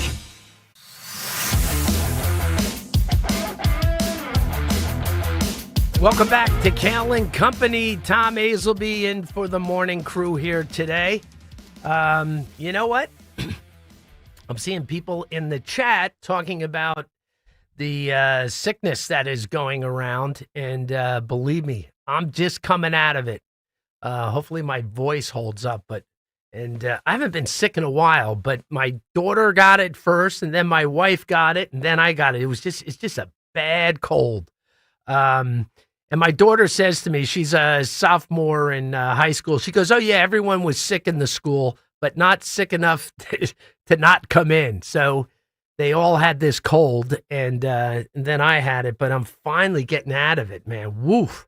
But anyway, I saw some people chatting about that in the YouTube chat. And, it's funny. I think because I have a cold and because we lost the governor's race in New Jersey, I look at the two senators that we have in New Jersey, our new governor. I look at my neighbors in New Jersey still with all their signs out there about, hate is no home here and all that stuff. And they put out political signs months before any election. And I think that's why I threw the school system under the bus in New Jersey. I threw some of the local towns over in South Jersey, that they're failing high schools as the crow flies from my house. And then I was attacking Burlington City, which I do want to say this. I really like that city. I'm a history buff, and there's a lot of great people in Burlington City. But and Burlington City is different than Burlington Township. Someone reminded, and I know that, but someone said, they're two different municipalities. I think the farmers back in the day got sick of the city people in Burlington City, and that is one old city, let me tell you. But about any town or city as a government, you have to keep the streets clean. You got to keep the garbage off the street. That is your first duty, because when things start getting bad, and I never used to buy this, but when you start seeing decay, I guess it's the broken windows theories. That's more for crime. But I'm just thinking of people's psyche. When you see a lot of garbage and you don't see clean sidewalks and you see just things in decay, man, it affects people's attitude. It makes people want to get away from it. And that's how I'm feeling about New Jersey too right now, because of what we've seen in the last election and losing by 12 points. I don't know if New Jersey can come back. If you have any suggestions on that, 855-839-1210. I don't see it. And I'm, born and raised in North Jersey, lived in Philadelphia in the city on and off for 10 years, had a home, raised my kids in South Jersey. But maybe because I got such a bad cold, I'm so depressed. I want to throw New Jersey under the bus. But it does deserve it. It does deserve it. I know people worked hard trying to win the governorship, but it didn't work. And we lost by such a big percentage, that those 12 points, that's a lot of points to overcome in the next election, in the election after that. Two really Democrat senators, and now the governor. Wow, man, we got our hands full in New Jersey. I do wonder if there's going to be a strategy now to just get red states redder, and that means and people in New Jersey who are on the right are not going to like this, but sometimes you just got to deal with the facts as they come at you. That's why a lot of businesses fail. People, the owners and the leadership are just are afraid to deal with what's at hand, and they waste a lot of energy and they end up going under. But I'd like to see people from New Jersey go to Pennsylvania, or that there's a strategy to get more of these red states redder. So you lock down these states, or purple states, get people to go to these purple states to turn them red. I think it's really important that there is some type of strategy where we promote this type of thing. Staying in your own backyard. I know it's hard. Listen, not everyone can get up and move, but it's just a big challenge. But I think people should start thinking, the strategists, if you want to hold on to what MAGA is getting done and what Trump is getting done, and he's going to be gone in 3 years, but for the future of the country, we got to lock down these red states, and we got to we got to turn those purple into red. That is a big goal. And chain migration is what is going to kill New Jersey's voting demographic. You have people, the amount of populations of the Indian people from India, they're a big chain migration. The demographics is they're Democratic voters. Same things with Dominicans. A lot of Dominicans in New Jersey, they all vote Democrat. Now, getting those people to switch, I don't know how you do it. Maybe in a generation they'll change when New Jersey gets so bad. But That's I think chain migration was a big reason that helped in losing the governorship and why the spread was so much bigger than anyone expected. Anyway, I want to get to Hunter Biden. He was on a podcast the other day, and he did a 5.5-hour podcast. One thing I will say, if I couldn't listen to any Democrat for 5.5 hours, but I haven't listened to, the Sean Ryan podcast with Hunter Biden for 5.5 hours, but I will say this, at least he's interesting. He says some interesting things, and some stuff it's so off the cuff. He's really wrong, but at least he's just saying what he feels. I guess the guy has nothing to lose, and we're going to play a clip which will show you why he has nothing to lose and what he's up against right now. So if we can, let's go to that clip about Hunter describing how broke he is. Litigation sucks. I've been tied up in criminal and civil and in courts, and I got I don't know, $14-15 million in debt that I have no idea that I'll pay off. I have millions of dollars in debt that nobody's riding to the rescue for Hunter Biden. My dad, entered the presidency as the poorest man to ever take the office, and he left the presidency not poorest. Which he's fine, but we have no generational wealth. I don't have any, despite what these guys say, there's no billions of dollars buried underneath my dad's house in Delaware. Okay, so this guy has a ton of financial problems coming at him right now. No doubt about it. He's in big, and it kind of ties in with his dad. His dad has all these government pensions, and as president, there's going to be always someone. He's fine, but I think Hunter's definitely got some big financial problems, and it's not like his dad's going to bail him out because he's more concerned about building his library. And but he did a lot of talking in that 5.5 hours, and he still has all these court cases that are coming at him, and these things are so expensive. And he talks like my dad doesn't have generational wealth. Like, who even talks about having generational wealth? Like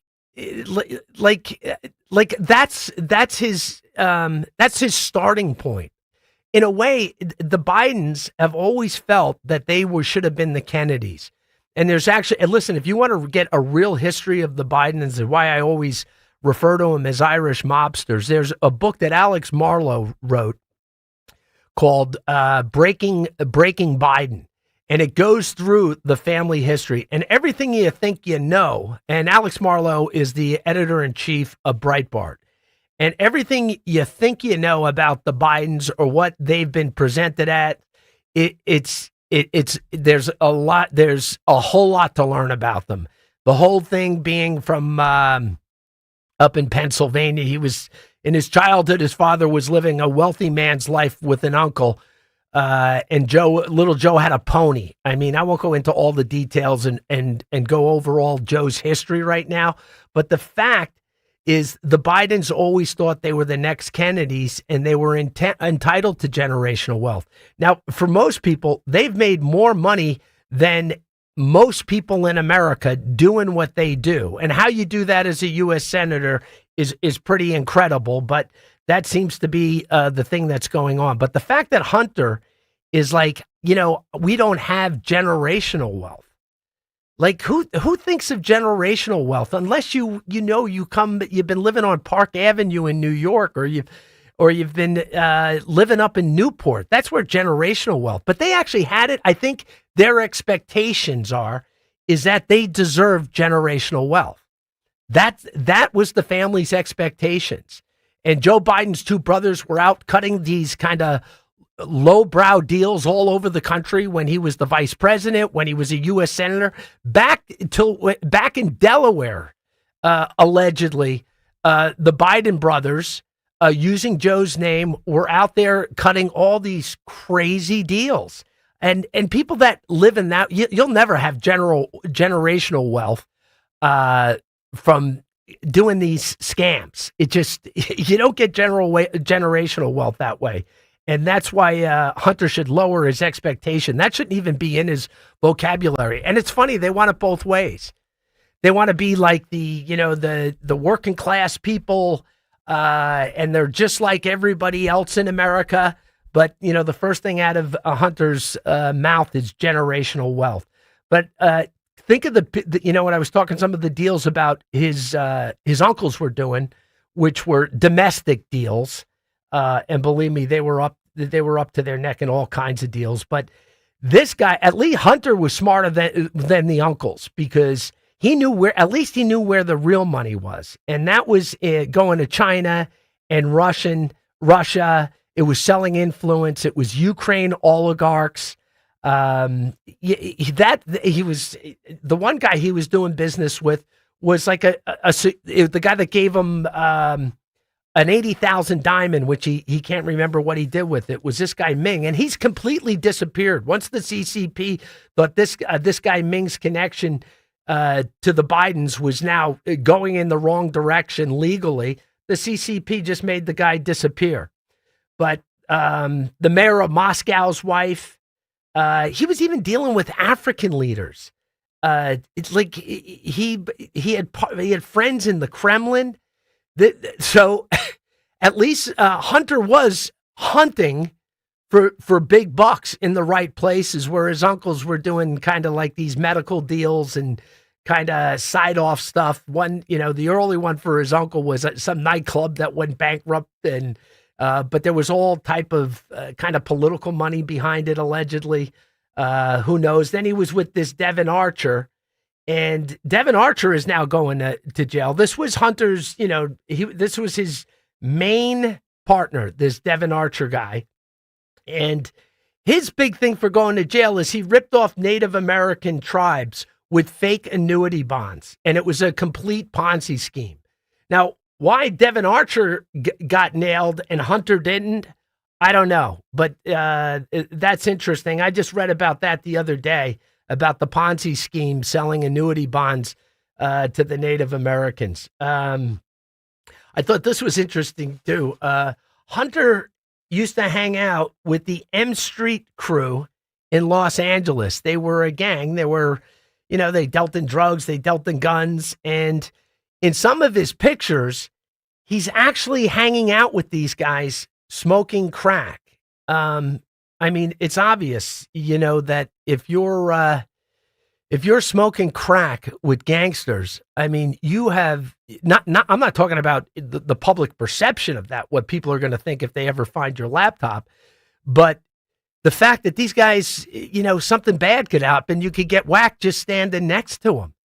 But I guess when you're so strung out on drugs like Hunter was, he was a legitimate drug addict. There's no doubt about that. But anyway, now he's complaining. He's broke, and he's got a rough road ahead of him. But we'll go to break. We'll be back.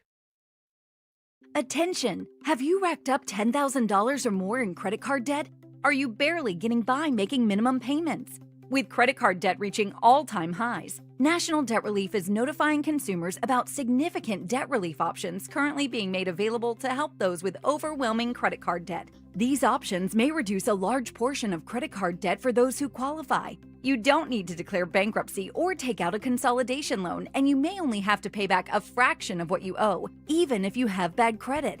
National Debt Relief has already reduced the credit card debt for more than 550,000 consumers, so don't wait. If you owe $10,000, $20,000, or even $100,000 in credit card debt, you can now take advantage of this financial debt relief as the cost of living continues to skyrocket. To check what debt reduction you may qualify for, call 800-848-2299. 800-848-2299. Again, that's 800-848-2299. Autoimmune disease, difficult to treat and even more difficult to diagnose. If you've had Lyme disease, post-Lyme, or any type of autoimmune disease, you probably know how difficult it is. That's why you should contact Dr. Molly Fantasia and the team at Innovative Medical Associates. Through their unique hydration protocols, Dr. Molly and her staff have helped hundreds navigate the difficult journey of autoimmune, Lyme disease, or post-Lyme. To set up the initial consultation, which is complimentary, call 856-489-0505. That's 856-489-0505. Or visit their website, innovativemedicalassociates.com, for additional information. Do what many others have done who have either been misdiagnosed or just led down a path to nowhere. Contact Innovative Medical Associates. That number again, 856-489-0505.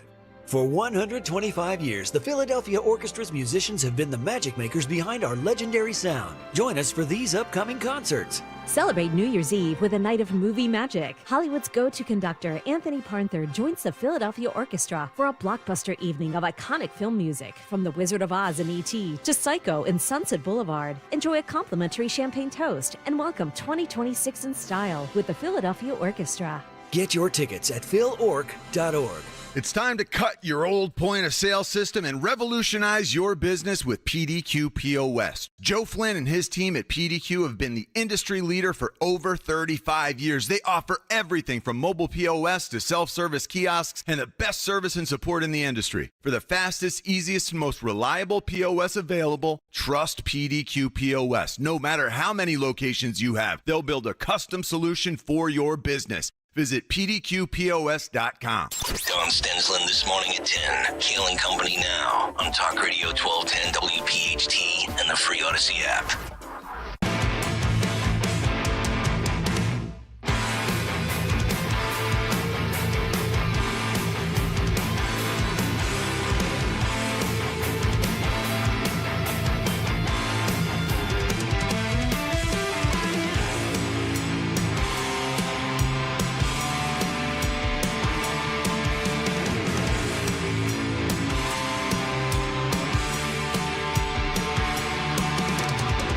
Welcome back to Kayal and Company. Tom Hazelby sitting in for the morning crew here at 1210 WPHT.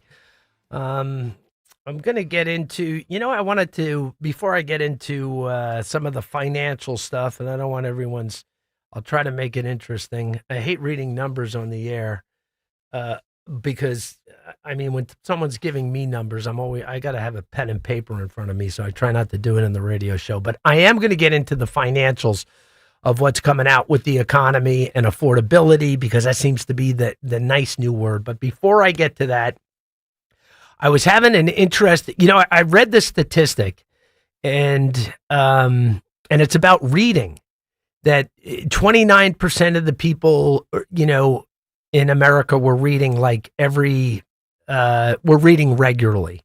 And now that number has plummeted. And I like to read, but I do find with the phone and the amount of information with reels and all the social media that it does dig into your reading. And reading first of all, you learn a lot more of reading a book if it's nonfiction than you do just flipping through the news or reading little clippets. Like you really, you get so much more out of reading a book.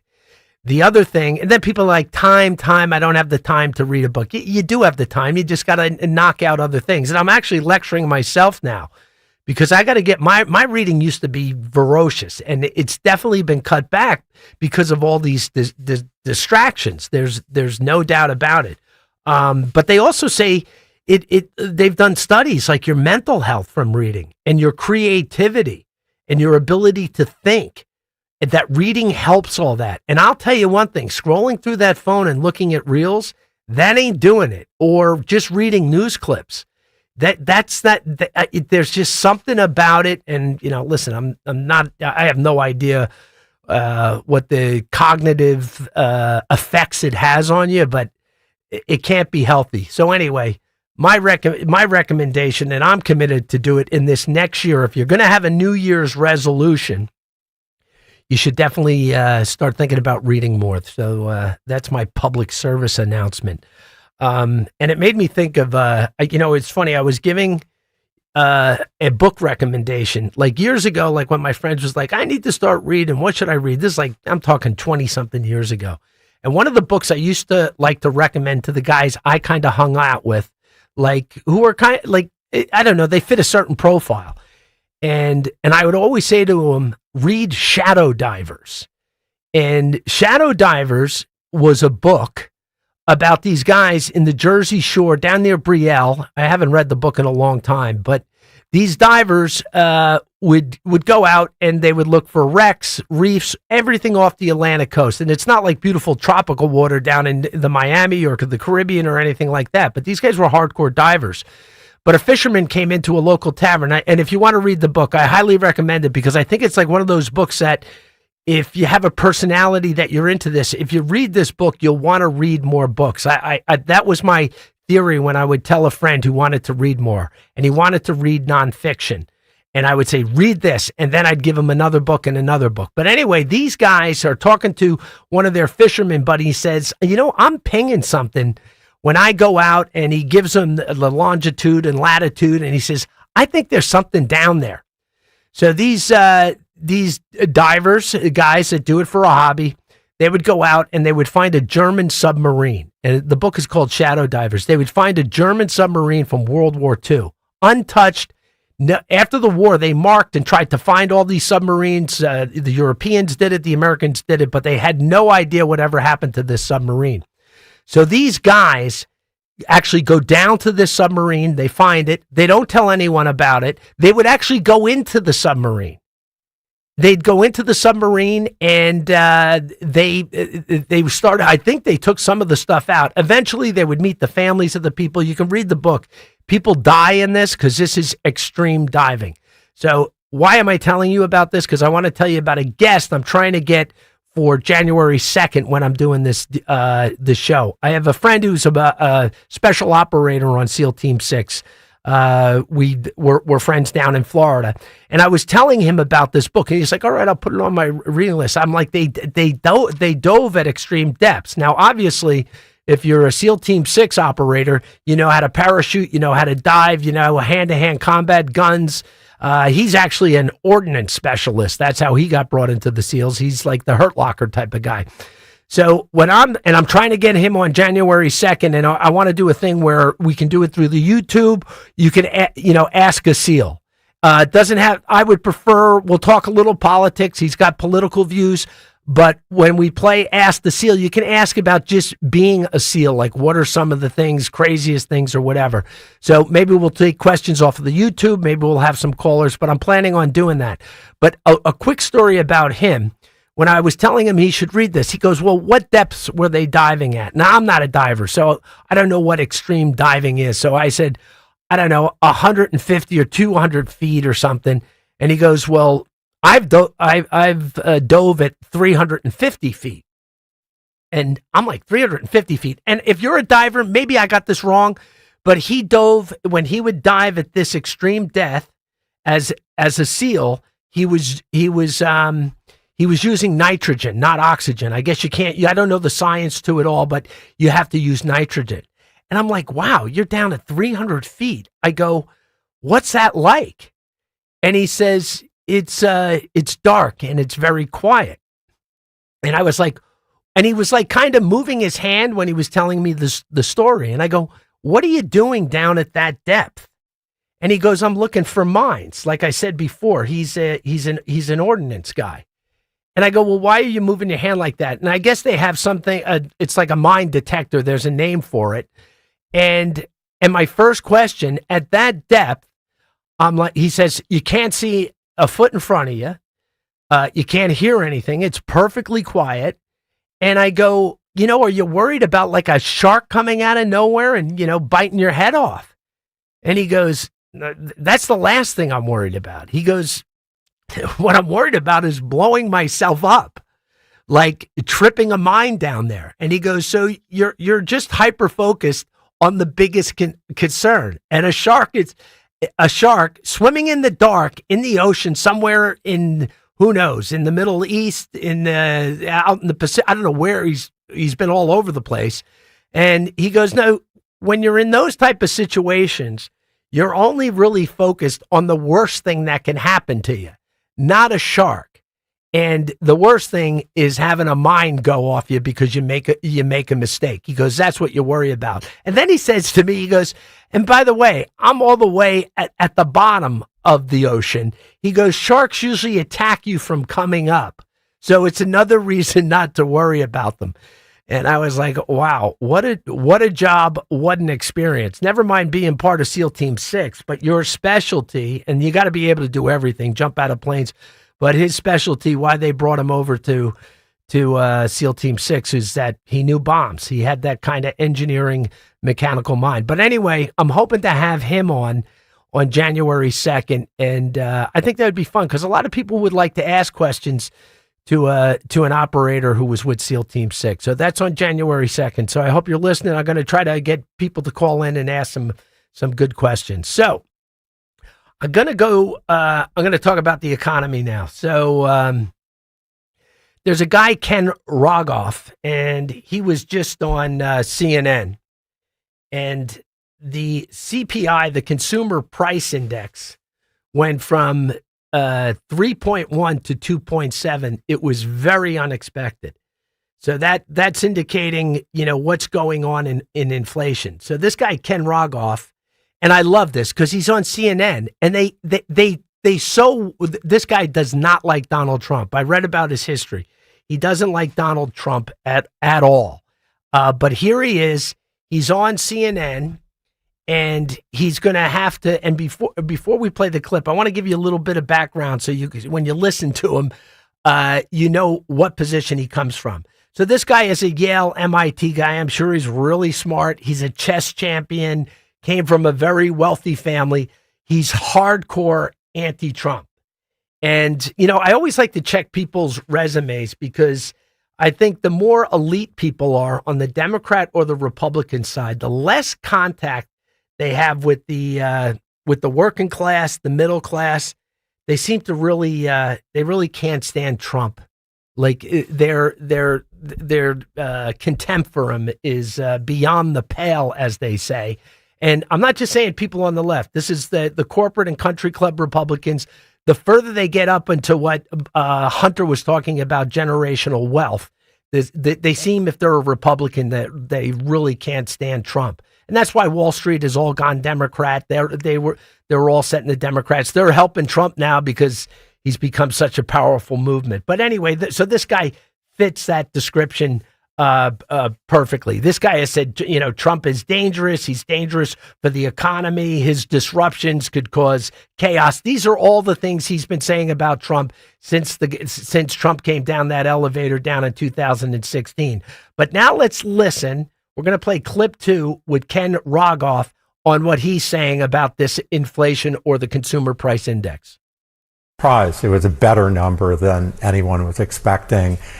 Look, inflation's been very high. Mm-hmm. It's stayed high. It has not been coming down. But, people were expecting it to be above 3%. It was well below 3%. I mean, I think the president will take this as good news.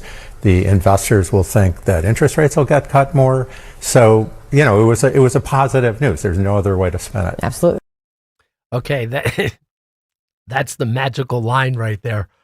Rogoff said, there's no way to spin this. That is positive news. And this guy is called Trump reckless and everything.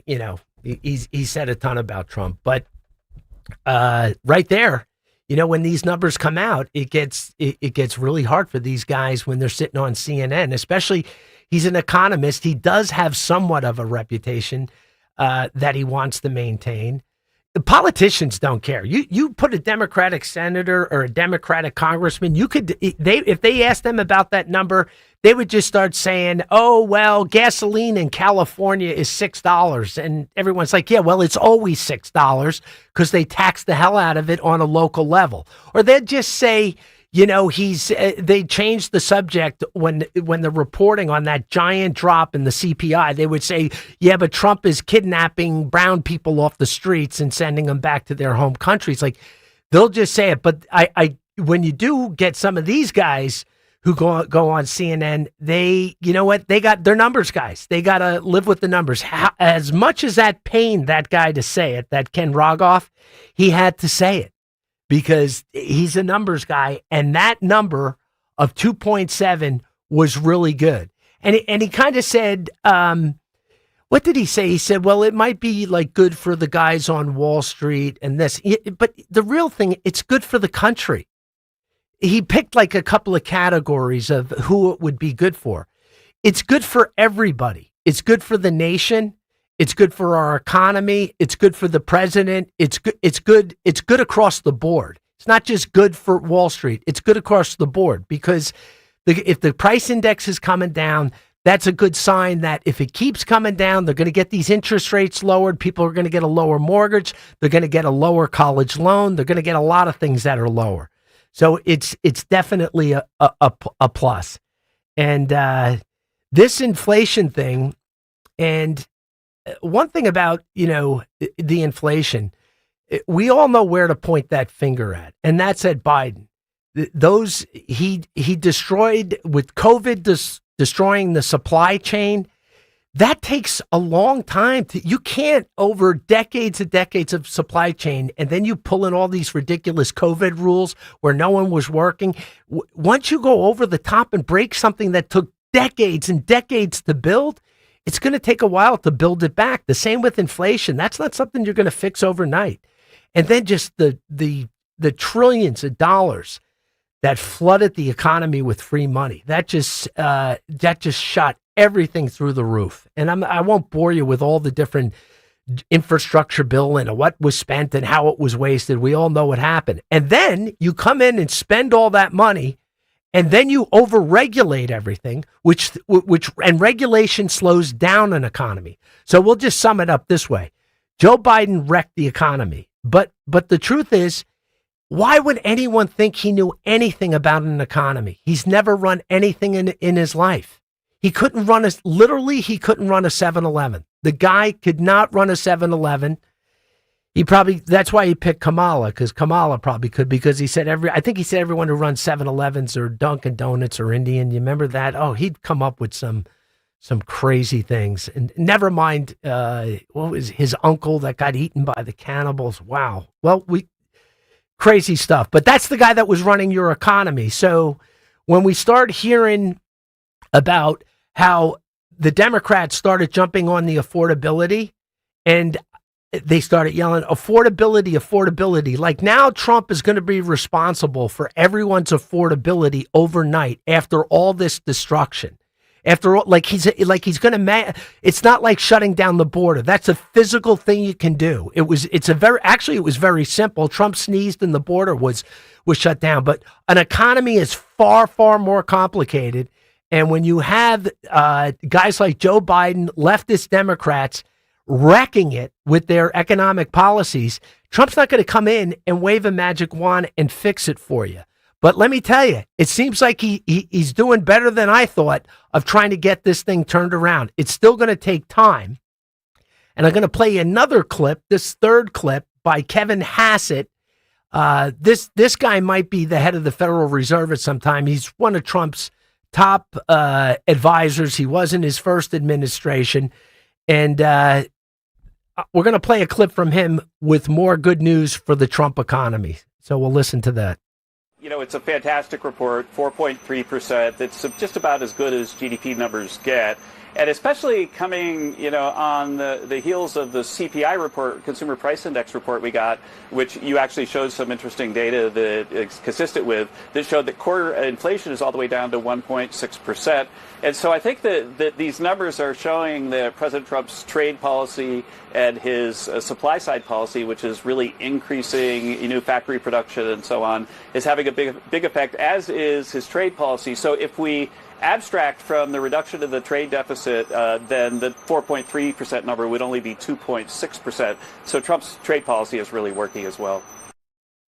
So there you have it. You have a GDP at 4.3. To just give you a little perspective, I think Biden was running at about 2.8, and his average is probably higher because it roared back after we started going back into business after the COVID shutdown. But this Kevin Hassett, 4.3. That's a great GDP. These are all great numbers right now. And if they keep getting better, then, Trump's a big predictor that this economy is going to roar in 2026. And you know what? It seems like he's got us on the right path. The only thing about this guy Hassett too, I actually think he's going to run he's going to be the Federal Reserve guy. That's when Trump gets his chance to appoint somebody. I think it's going to be this guy. He seems to be a loyal Trumper, and he's a smart guy. He went to Swarthmore here, right in the Philadelphia area. I don't know if you guys are well, I guess some people are familiar with Swarthmore. What a weird place. Very crazy left-leaning school. A lot of smart kids go there to get indoctrinated. But that seems to be going on. And I went to one of those schools in that league in that Centennial Conference. I'm actually going to talk about what went on at that school. And I loved the place, and I had a great experience here at Gettysburg. But they've been in the news like every year for some wacky leftist thing. They just had another one come out, but I'm going to discuss it on Dawn's show next Wednesday. I'm actually going to bring some of the kids on from the Republican, the young freedom something. It's YAF, they call it, Young Americans for Freedom or something. So that chapter is going to come on and tell me some of the kookiness that goes on at these schools. And don't believe that it was going on at the Ivy Leagues. It was going on all over the place. But Swarthmore's been doing it for like 50 years. So that's just what they do there. But anyway, that's where Kevin Hassett went to school. He's a guy that keep watching, and he's a good guy to have on Trump's team.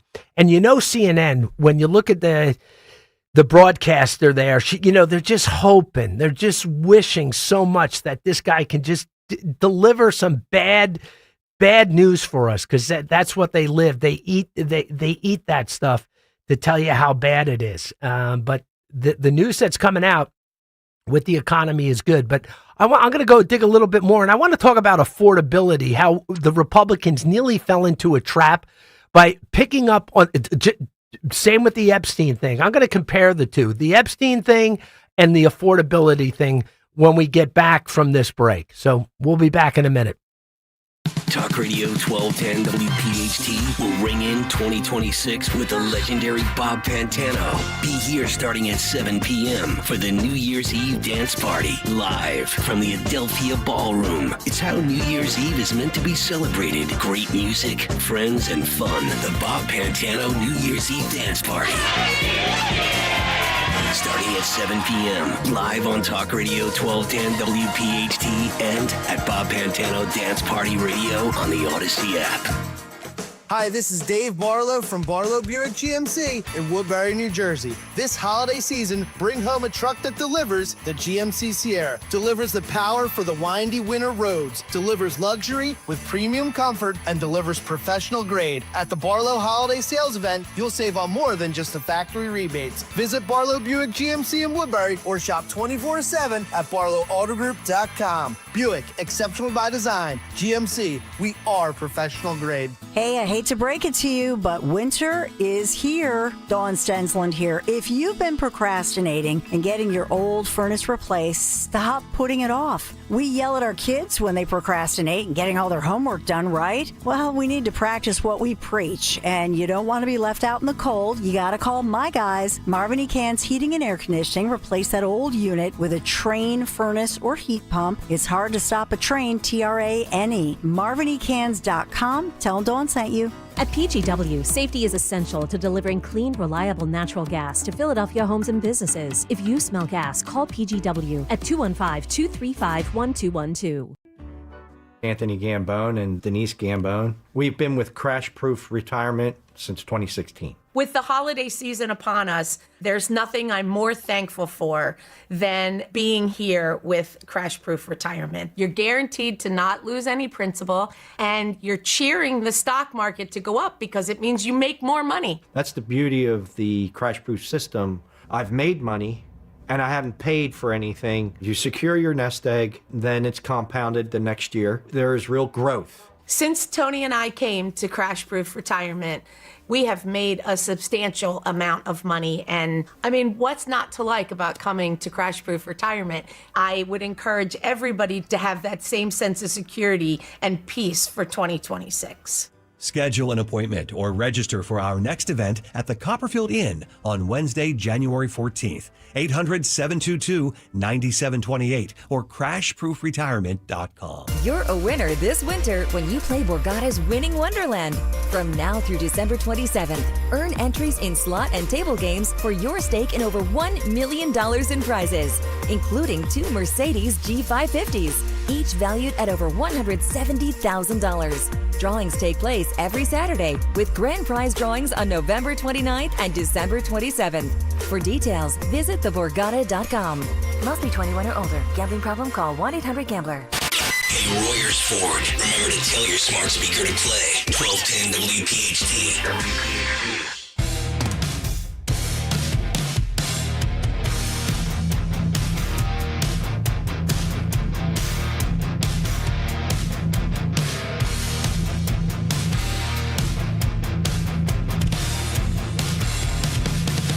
Welcome back to Kayal and Company here in Philadelphia on 1210 WPHT. Tom Azelby sitting in this morning. We're talking about the good news on the economy, the CPI being way down. That's the Consumer Price Index.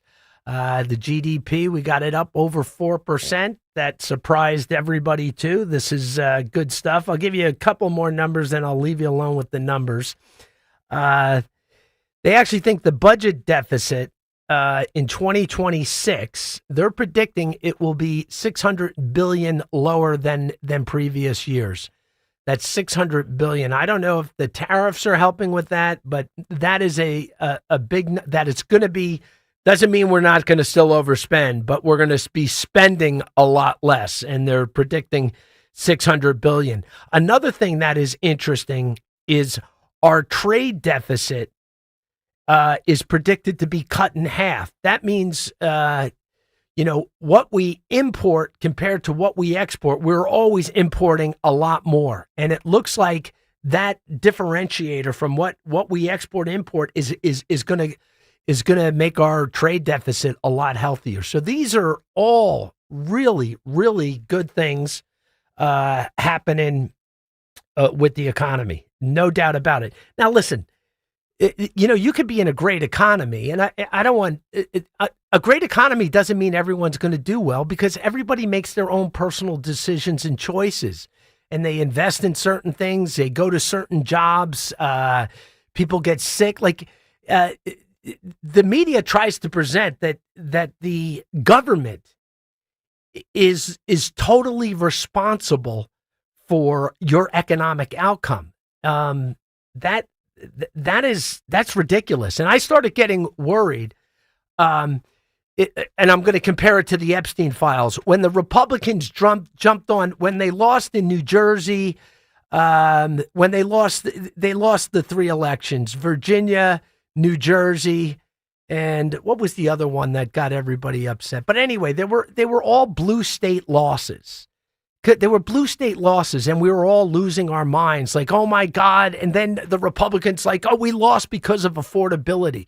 You didn't lose because of affordability. You lost because these blue states are getting bluer. And a lot of people who are conservative thinkers have left these states. They've moved on. And then you start adding all this migration and chain migration, which are coming from countries where people and their ethnicity tends, because that's the data on it, tend to vote Democrat. That's why you lost. It wasn't affordability. I'm not saying it's not part of it, but that's what they tried. The media tried to label it as affordability. Trump did promise to make everything cheaper for you, and he failed.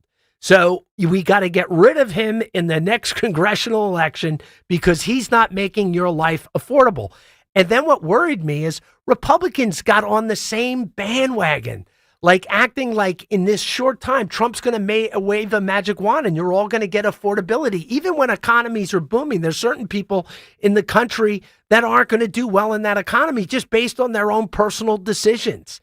So when Republicans started hammering affordability, I was kind of like, you might be we might be pigeonholing ourselves. But the truth is, I don't know. It seems that these numbers are getting good, so they're better than I would expect at this point. I guess that's what I'm saying. And this thing, and that's why I was worried about an element of MAGA. And I know a lot of MAGAs don't like me when I say this. When they were pounding that Epstein thing day in and day out, that we need to see this. Jeffrey Epstein, he was with the Israeli Mossad. He had videotapes. He blackmailed all these elites. We want to see these tapes. We want to see these people in jail. And then when Biden is out of office, Trump comes in, that yelling of let's see the Epstein, the Dems hooked onto it and then associated, say, even MAGA wants to see this. And Trump told you it was a scam. It was created by the Democrats to bring him down. And he's saying these MAGAs are helping the Democrats bring me down or get in our way from our mission. And I started seeing the same thing with the affordability thing. And I know a lot of people disagree with me. If you do, call me 855-839-1210. Here's another thing that you got to get ready for in 2026. The big, beautiful bill. The big, beautiful bill is going to start kicking in. And there's a lot of goodies in that thing for people, especially in the service industry. The no tax on tips up to $25,000. And that makes sense. But I think it was up to $25,000. I think it's around there. And that's great. You get an extra $25,000 if you're a waiter, if you're a valet, $25,000 that's not taxed. That's really good stuff. And it really can't be higher than that because there are some people in certain industries that at high-end places where they can make up to $100,000 a year in tips. And then you got a guy that works in a cube doing financial reporting. He makes $100,000, and he gets a W-2. So there had to be some type of cap on it. And then there's also Social Security benefits kicking in, and now Trump's talking about mailing out checks. I don't know if that's a great idea. I don't like it that much, but if he's taking it from the tariff money and he's got some plan with it, but I wouldn't be surprised if he did it. Because listen, Trump's not going to fix everything. He's only here for 3 more years. And in the last year, he'll be such a lame duck. I actually predict some people will be like, hey, we're ready for the new guy. We want to continue MAGA, but we're ready for the new MAGA. But here's my affordability lecture: is you control your own economics. If you're waiting for the government to fix it, you're crazy. Buy a smaller house. Don't join a country club. Buy a pre-owned car. There's so many things you can do. Stop going out for dinner every night. And listen, I'm telling this to myself. And not that I go out to dinner every night, but meaning like, with this affordability thing, even with young people, they have all these subscriptions to everything. They buy new cars. Their college, they pick colleges, go to community college for 2 years before you go to another school. You'll even get into a better school that way, because when you apply to a branded school you want to get into, if you go in as a sophomore or a junior, you're going to get into a better school. There's less competition when people are applying for their junior year or sophomore year for that matter. But anyway, my thing is you really control your own destiny when it comes to if you're waiting on the government to fix it, you're going to make some really bad decisions. You can't wait for the government to do that. And I think Trump, the difference between what I was saying before and what Trump thinks, detoxing this economy from what it went through under Joe Biden, I think it has to go into the second or third quarter of next year. And I remember with Ronald Reagan, I looked back in the history of that. After like a year and a half of Reaganomics, people were really fed up because they had just come out of a terrible time with Jimmy Carter. Gasoline everything was expensive. People were getting laid off. And even Ronald Reagan, a year and a half, people were like, listen, I don't know if this guy's got it. I don't know if this is going to work out for me. But then all of a sudden, the Reagan economy kicked in, and it was a giant shift.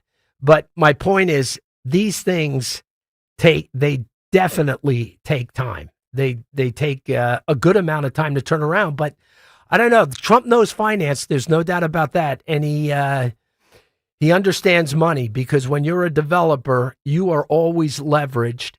And everyone wants to talk about the bankruptcies, and I got a whole thing to go on that. If I get a chance, I'll try to explain what went on with Trump there if I get a minute. But anyway, this guy's moving pretty quick, and I think he's got that finance brain to kind of get us out of this faster than anyone would expect. We're going to go to break. This is Tom Hazelby sitting in for Kayal and Company. We'll be right back. Kayal and Company, weekday mornings, 6 till 10.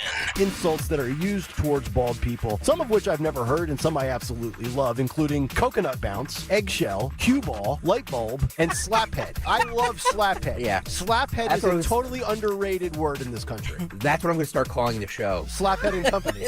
Or Caillou. Cue ball and co. That's what we should call this show. Oh, yeah. Start your day with Kayal and Company. Weekday mornings 6 till 10 on Talk Radio 1210, WPHT, and the free Odyssey app. We all hear the radio ads about the IRS. They tell you to be afraid, to be scared, and they try to frighten you into calling. I'm not here to do that. Tax Relief Advocates is different. TRA is here to tell you that if you owe money to the IRS, whether it's $5,000, $50,000, or $500,000, we have a solution. It doesn't matter if you're sitting in your car, at work, or with your kids. No matter where you are, call now. 800-575-9834. Don't lose hope. TRA can eliminate or reduce what you owe to the IRS. Generous programs are now available that can give you a fresh start. Our passion is taxes and helping individuals fix their IRS problems. We have over 1,000 five-star reviews on Google and an A+ with the Better Business Bureau. You don't need to be afraid of the IRS any longer. End your tax nightmare today by visiting us online at TRA.com or call 800-575-9834. That's 800-575-9834. Tax Relief Advocates. Real solutions for real people. Just like our offensive line protects our star quarterback, plumbers protect the health of the nation. And Philadelphia Plumbers Union Local 690 is no different. In hospitals, commercial, industrial, and residential, with the best trained plumbers in the world, you can be sure your project is done on time and on budget, no matter how big or small. So when your business needs to build new or expand existing facilities, you can count on the members of Plumbers Union Local 690. Visit plumber690.org. When you need them, your local volunteer fire department routinely answers the call. Whether it be a fire, traffic accident, or a cat stuck in a tree, there is always someone there for you. However, because of declines in memberships, departments are becoming understaffed and struggling. Here's how you can help your neighbors and your community. No matter what skills you may possess, you can make a difference. Your local volunteer fire department desperately needs your help.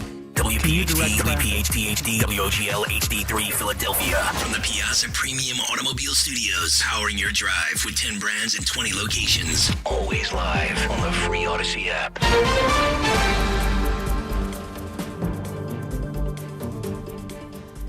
I'm Stacey Lynn.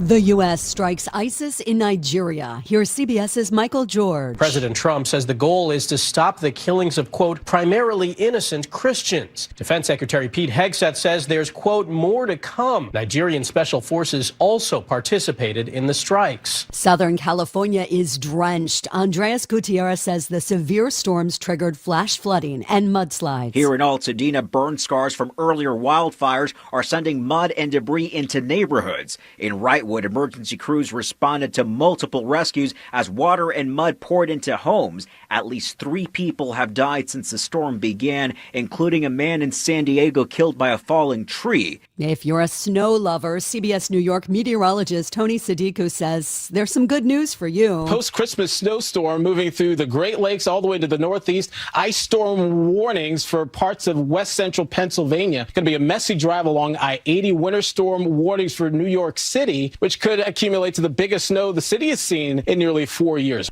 There could be a big meeting soon between President Trump and the Ukrainian president. Details from the BBC's Samira Hussein in Kyiv. President Zelensky spent Christmas on the phone for 1 hour, speaking with the American peace envoy Steve Witkoff and Jared Kushner. It was after this that we see this post on social media where President Zelensky is saying that there could be a meeting with President Trump. In terms of timing, did hint that it could happen before the new year.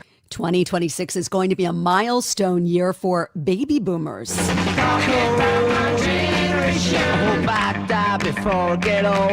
Too late for that. The oldest baby boomers will be turning 80 in the new year of 2026, and by the end of this decade, all baby boomers will be 65 and older, making this infamous rallying cry a bit uncomfortable. Remember, never trust anybody over 30. About 76 million boomers were born between 1946 to 1964, becoming the largest generational group for a few decades, driving economic growth and cultural changes. Now they're in second place behind millennials. Michael Toscano, CBS News. While there's this mystery funk getting a lot of us sick right now, this isn't the time of year where people are taking sick days the most. According to Flamingo, which tracks vacation and sick days for companies, America's sickest day is August 24th. That's near the end of the summer. Could mean some people are faking it so they can get that extra day for their summer vacation. This is CBS News. Sponsored by Progressive Insurance. Take the next step forward in your career with great benefits and an award-winning workplace. Apply at careers.progressive.com. I'm Ed Evans, CEO of Consumer Cellular. No, we're not one of the big guys. Truth is, we don't want to be. If you're over 50, Big Wireless probably has you paying for more data than you might need. You could be throwing away thousands over a lifetime. Our entry-level data plans start at just $20 a month. And for a limited time, switch and get your second month free. Call 1-888-FREEDOM, visit consumercellular.com or a store near you and get your second month free today. Plans include $5 credit for auto-pay and e-billing. See site for additional details. This message comes from Viking, committed to exploring the world in comfort. Journey through the heart of Europe on an elegant Viking longship with thoughtful service, destination-focused dining, and cultural enrichment on board and on shore. With small ships that bring travelers closer to the destination, there's more time to explore. And every Viking voyage is all-inclusive, with no children and no casinos. Discover more at Viking.com. PETA has an idea that could leave some people in the doghouse. The group People for the Ethical Treatment of Animals wants Delaware to become the first state to create a law mandating dog owners walk their dogs at least 3 times a day. These dog owners are skeptical. Some people can't walk their dog 3 times a day, aren't physically able to. It's totally ridiculous. How does the government or the state of Delaware going to monitor something like that? PETA says those who ignore the dog walking mandate could end up in the doghouse and be fined. Jim Crisula, CBS News. Which state is the most charitable? Wallet Hub analyzed all 50, and Wyoming was the biggest giver. It found residents of the Cowboy State average about 29 hours of volunteer time each year, and they also open their wallets, donating on average about 4% of their income. Among the 5 states with the highest incomes, only 2 made the top 10 for charity: Maryland and Colorado. Stacey Lynn, CBS News. Our country is held together by small businesses. That's a fact. It's also a fact that 9 out of 10 of those small businesses will fail. Why? Because it's hard, really, really hard to build a profitable business from the ground up today. Pure Talk knows that. They started as a small American wireless company determined to keep their customer service in this country. It worked. And today, Pure Talk is determined to help other small businesses prosper by offering them the same white glove service the big guys get. Same service, same 5G network at a truly affordable price. Pure Talk is focused on businesses that employ welders and roofers, electricians, plumbers, HVAC techs, the people who keep the lights on.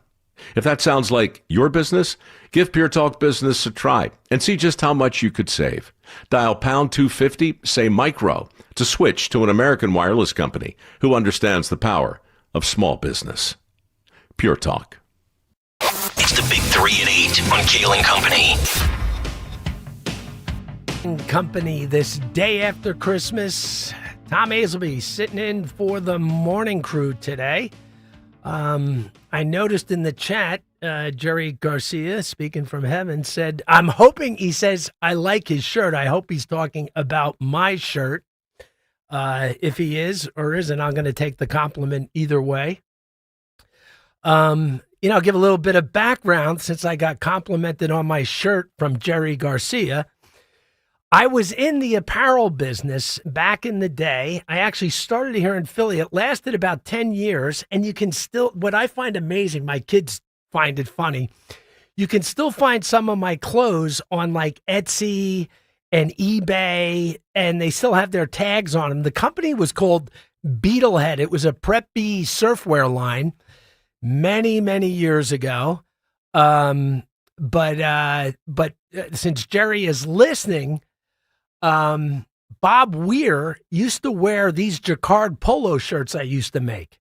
He loved them. We used to send them to him because our artist did work for Fender Guitar or whatever. But anyway, I'd see Bob Weir wearing my Beetlehead jacquards, in a show, not if I was there live, if I saw him in a magazine, but we used to send him these jacquards. It didn't help sell any shirts because we didn't logo everything up. It was, it was shorts and polo shirts. We had a reversible short, but we had it for about 10 years. But then I got in the broadband business. But anyway, when Jerry Garcia complimented my shirt, I thought I would take you down memory lane because what a great time being in the surf industry back then. Not as a hardcore surf line, but just traveling to all the surf shows. Oh, being a young guy and doing that, it was a lot of fun. But the apparel industry is really hard. Not that I knew anything about clothing. I was an entrepreneur. Someone had an idea, and we just ran with it. Pretty much the same thing that I did with my broadband business. But let's get back to politics, not about my resume, nor my style choices. But thank you, Jerry Garcia. All right, I want to talk about Scott Bessent, Secretary of Treasury. I really like this guy. He was, just so you know, he wasn't a big Trumper when Trumper came marching down those stairs in 2016. Like a lot of people, Wall Street people, they were like, all right, this guy is just a loudmouth developer, which he is. But he's a smart guy. And but, a lot of guys, Trump rubs certain people the wrong way. And man, I got to tie this back in because we're talking about Jerry Garcia and the Grateful Dead and Bob Weir wearing my clothes.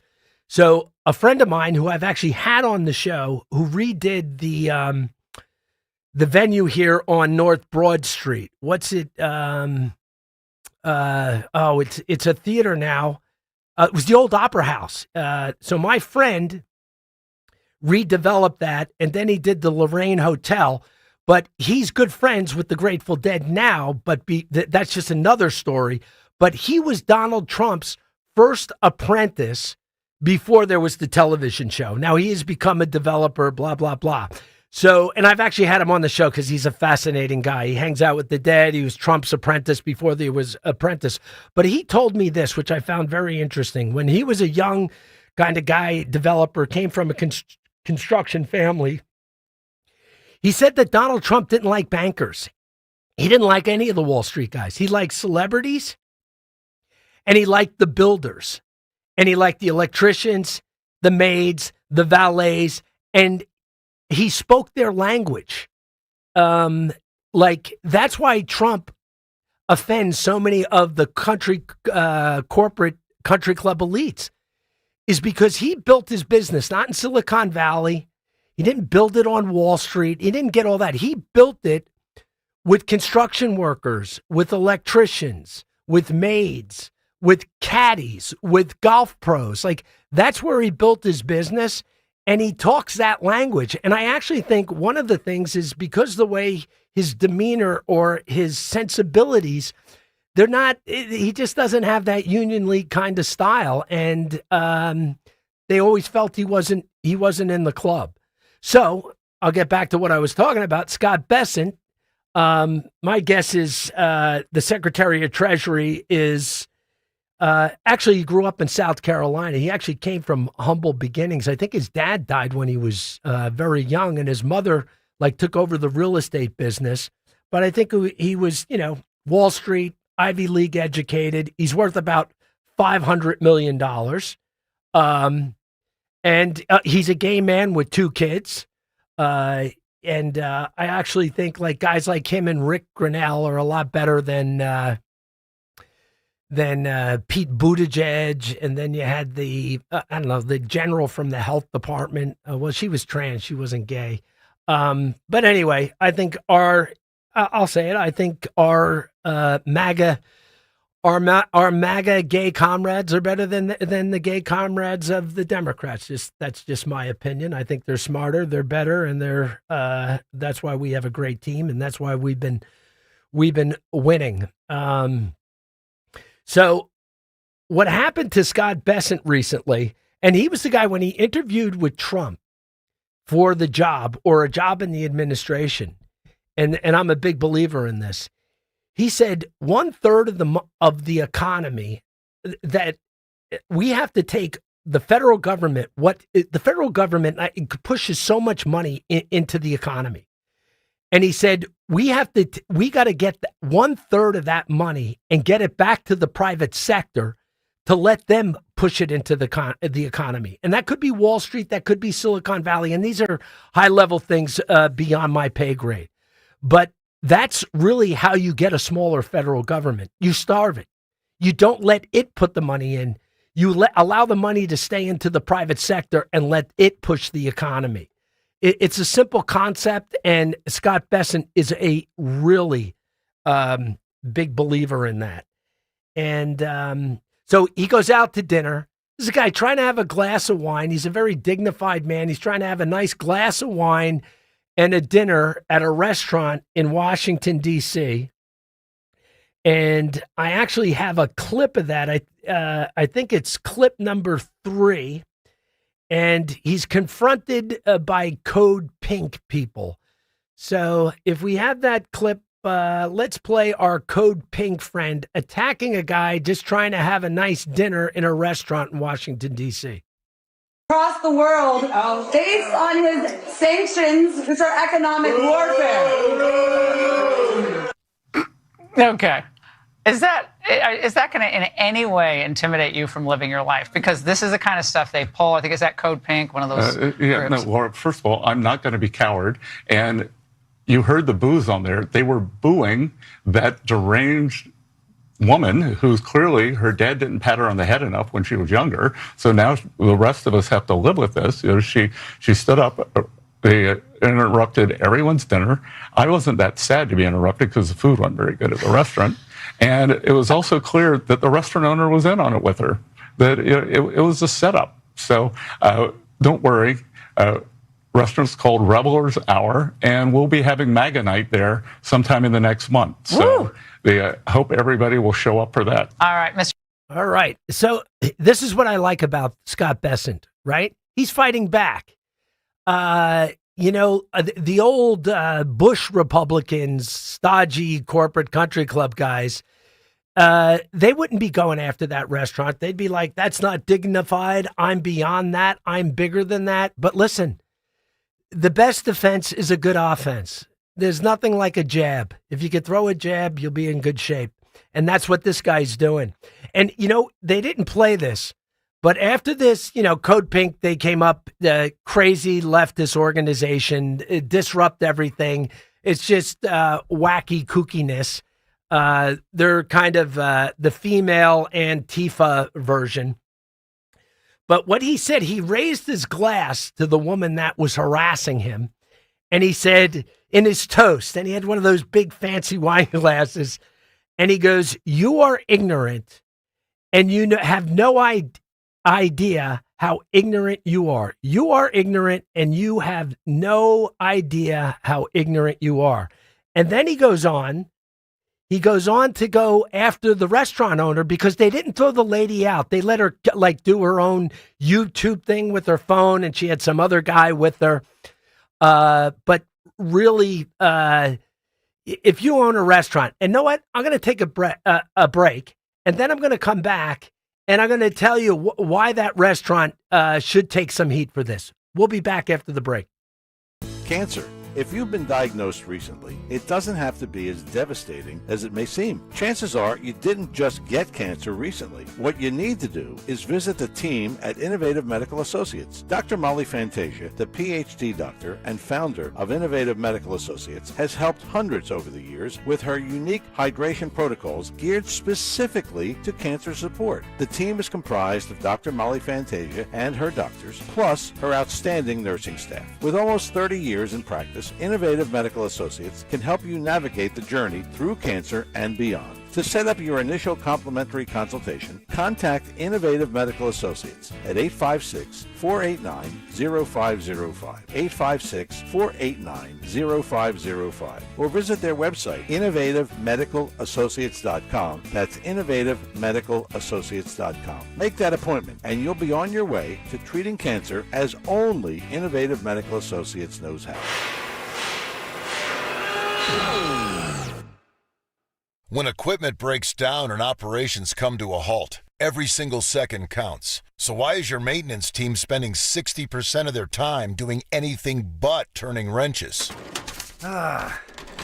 MaintainX is the AI-powered maintenance and asset management system that helps your team get back to actually fixing breakdowns. No more searching for manuals, no more hunting down parts, no more drowning in paperwork. With MaintainX, your team can access manuals from anywhere, create new procedures in minutes, and turn voice notes into clear and complete work order feedback. What used to take hours now only takes minutes. Keep your operations moving, not your paperwork. Join over 11,000 maintenance teams that are already fixing more and filing less. Try MaintainX for free today. Go to maintainx.com/AI. That's maintain and the letter X.com/AI. Hey, Joe DeCamera here. Let me tell you about my friends at United Tire and Service. You know, United Tire wants to wish you and your family a Merry Christmas and Happy Holidays. If you need quick travel preparations, now is the time to save and make sure your car is ready for winter driving. United Tire has some of the best prices of the year, and when you buy 2 or more tires, you'll get $50 off any other service that your car needs.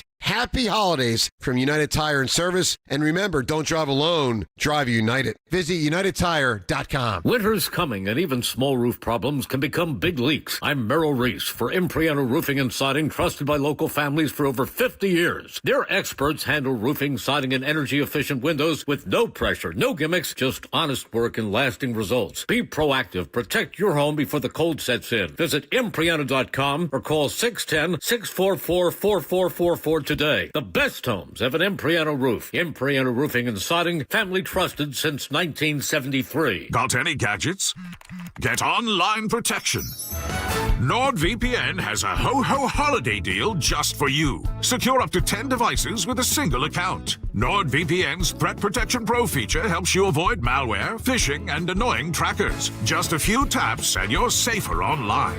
Let your gadgets sparkle with online security. Go to NordVPN.com and get up to 77% off plus 3 extra months. NordVPN.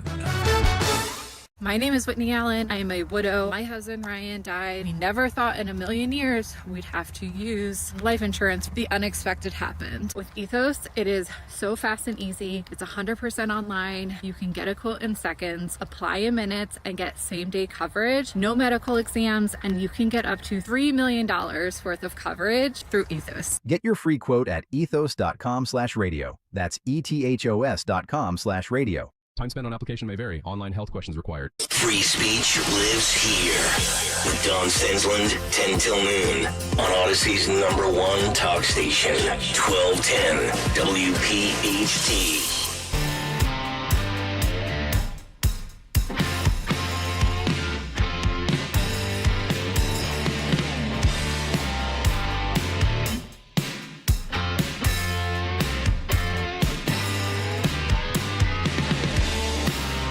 Welcome back to Kayal and Company. Tom Azelby here at Philadelphia 1210 WPHT, sitting in for the morning crew today. We were just talking about our Secretary of Treasury, who I think is doing a bang-up job. We were talking about how Code Pink came into Reveler's Hour. That was the restaurant. And they came in and they were allowed to yell and scream and harass Scott Besson as he was trying to have a glass of wine and a nice dinner. And he believes that the staff allowed it to go on because I'm sure in Washington, D.C., that is a very blue city where if you want to mock, attack, ridicule in public and disturb someone that is working in the Trump administration, go right ahead because that's what happens in these blue cities. But Scott Besson wasn't having anything of it. He's going to host another event there. He thinks the owner, allegedly, of restaurant Reveler's Hour was behind it.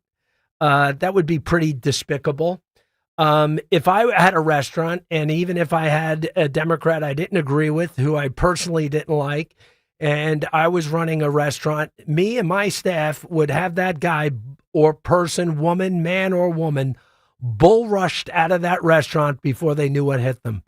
Because that's not the behavior of a decent society. And that's the problem with Democrats. These type of disruptions, it's you just don't do it in a decent society. And maybe that sounds old fashioned, but I think you get people like that and you toss them out. And I've worked in that industry as a younger person, and that's what you do. You get those people out of there. There's no doubt about it. But anyway, Scott Besson seems like he can handle himself, where I was saying before that a lot of Republicans wouldn't have said anything. I'll give you a personal story of how things are different in a red state. So I'm living in two different places, meaning in South Jersey and in Florida. But I'll give you an example. I'm going to a tiki bar to meet some of my buddies, and as I'm walking across the lot, the parking lot, there's like picnic tables where you can keep your kids and everything. And there's two guys, two guys, they look like dads. And between the two of them, there's probably 8 little boys there. And there's no moms in sight. And as I'm walking in, and I'm like, look at that. I'm like, look at those two guys. They got their hands full. And the boys range from like 4 years old up to 13 years old. And I said, look at these two guys at the bar with their hands full. And it's a tiki bar where people do bring their kids. They got a play set and everything, but you can hear the live music. It's like, but there's mostly older people, but people do bring their kids and they sit them off to the side. And it's Don Jr. Don Jr. sitting there, him and his buddy with all their boys. And down in Florida, where I am, no one's going to bother Don Jr. in that area. Just because there's a lot of people. That's where they have the Trump parades, and it's Trumpville down there. But I do believe if it was somebody else sitting there, nobody would, like if it was a Democrat, Chelsea Clinton. I don't think anyone would bother her. I don't think anyone would even say anything to her. It's but because we have a different culture than they do. They will get into the face of anyone. And I'll tell you another funny story. We're out to dinner one night, and my wife starts, not yelling at my daughter. She's like, "What are you doing? What are you doing with that phone?"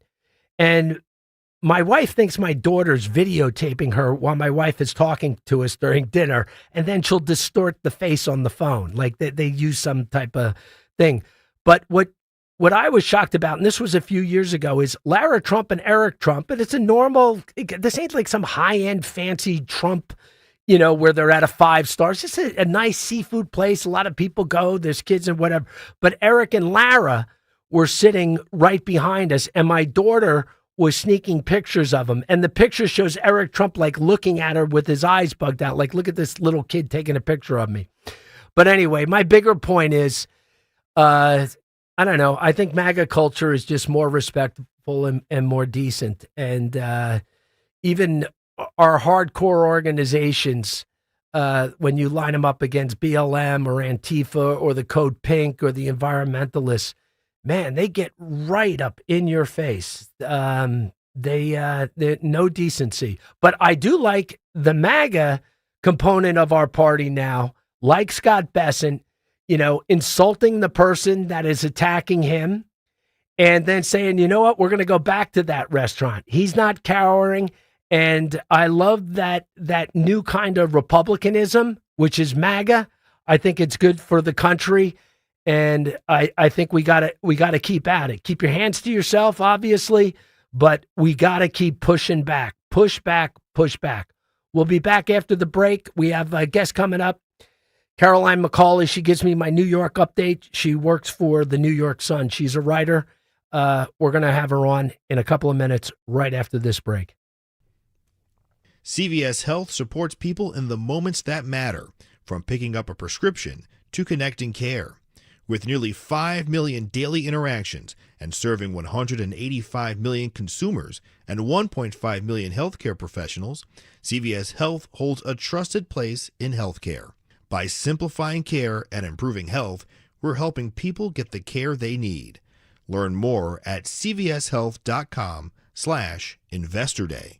FIFA World Cup 2026 is coming soon, but your opportunity to be there starts now through an exclusive offer with an eligible Bank of America Visa credit card. For a limited time, become a new customized cash rewards or unlimited cash rewards Visa credit card holder, and you will be eligible for a chance to purchase FIFA World Cup 2026 tickets. Learn more at BofA.com/cardFWC26. What would you like the power to do?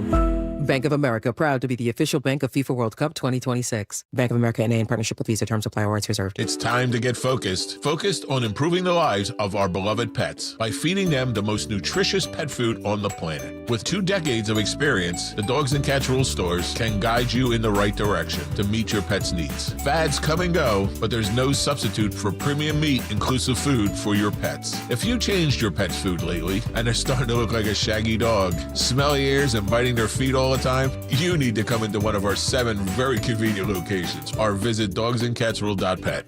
Wesley Financial Group is not a law firm. I'm Chuck McDowell, founder of Wesley Financial Group. Did you buy a timeshare because they told you it was a great investment? That's a lie. Most timeshares can be bought online for $1. To find out what your timeshare is worth and to cancel it, call us today and we'll send you our timeshare exit kit free with all your options for cancellation. Call Wesley for your free exit info guide. 800-941-2255. That's 800-941-2255. At Audion Hearing, our mission is simple: to make better hearing affordable for everyone. This Christmas holiday, enjoy exclusive savings on our high-quality rechargeable hearing aids. Clear, comfortable, and ready to use right out of the box. And here's a study worth hearing. Research shows that wearing hearing aids can reduce your risk of dementia by up to 61%. Join over 1 million happy customers and shop Christmas holiday deals before they're gone at audionhearing.com. That's AUDIEN hearing.com.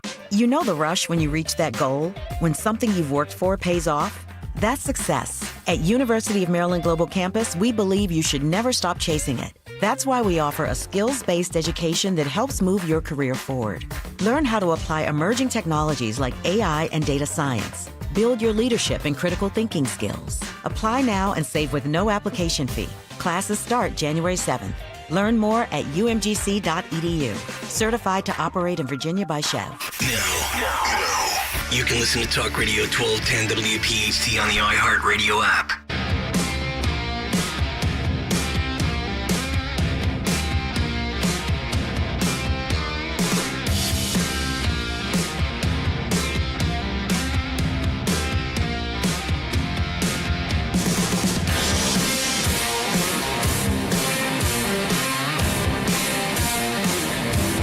Hey, welcome back to 1210 WPHT. Tom Azelby in for Kayal and Company on this Friday morning. Do I have my days right? Yeah, it's the holidays. Yesterday was Christmas. Today is Friday. Okay, I'm here. I know where I am right now.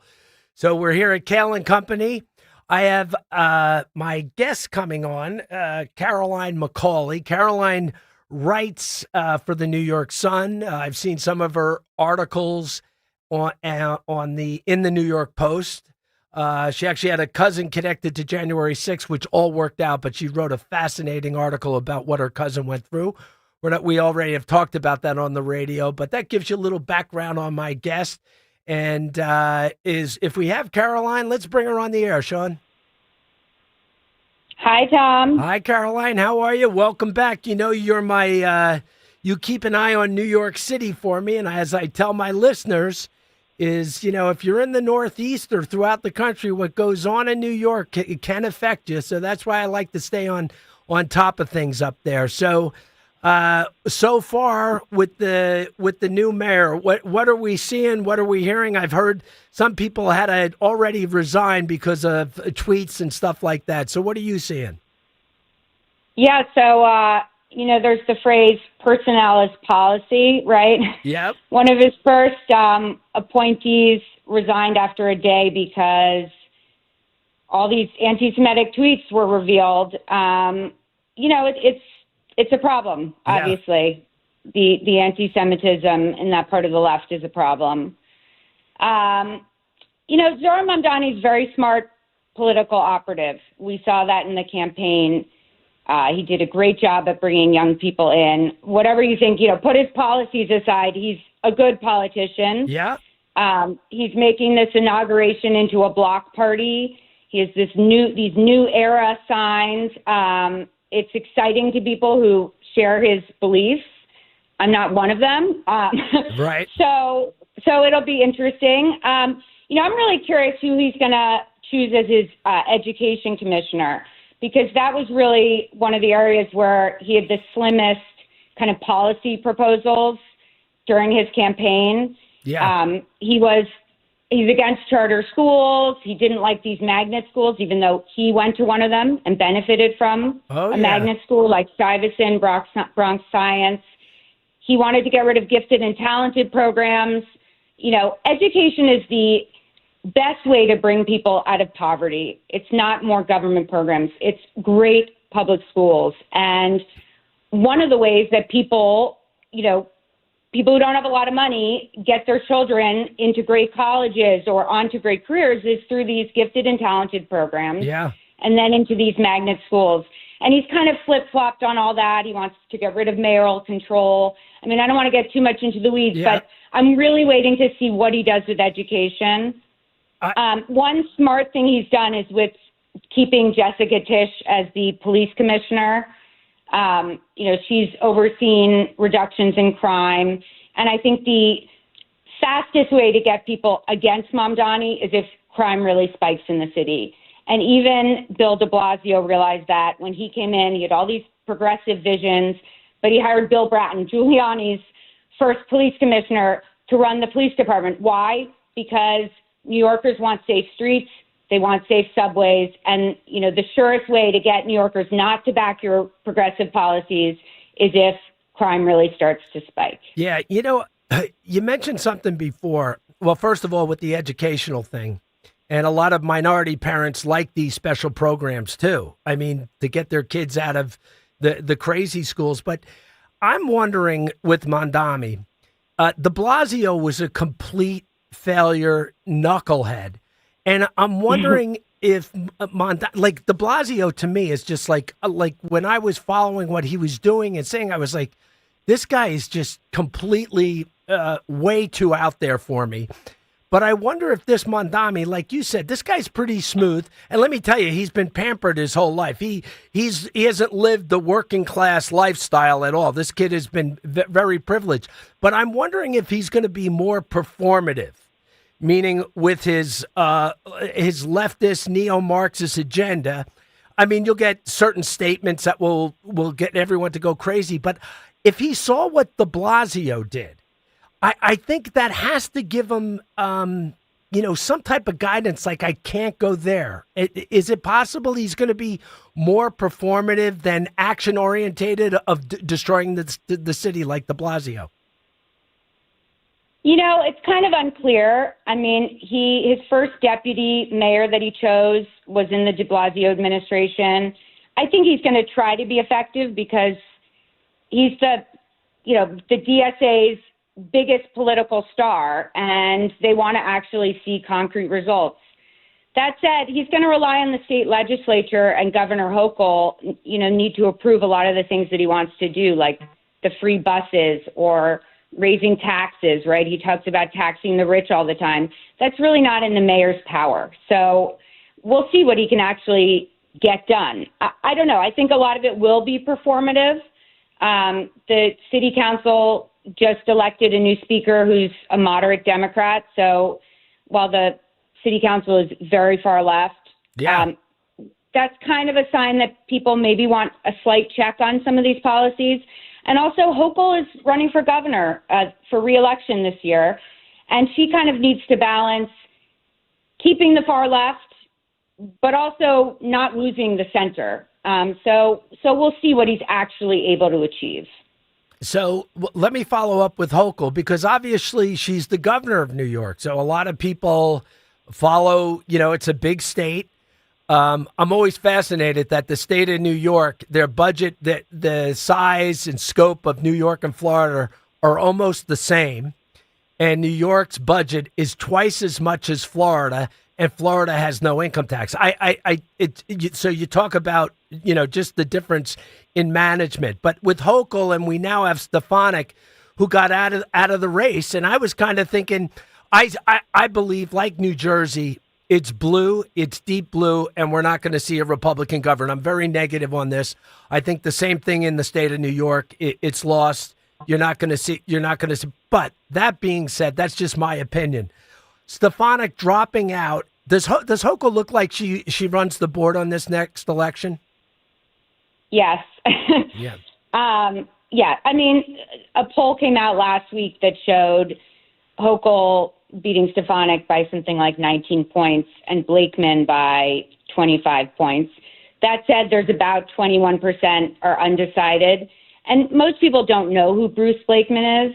I think more people know who Stefanik is. Yeah.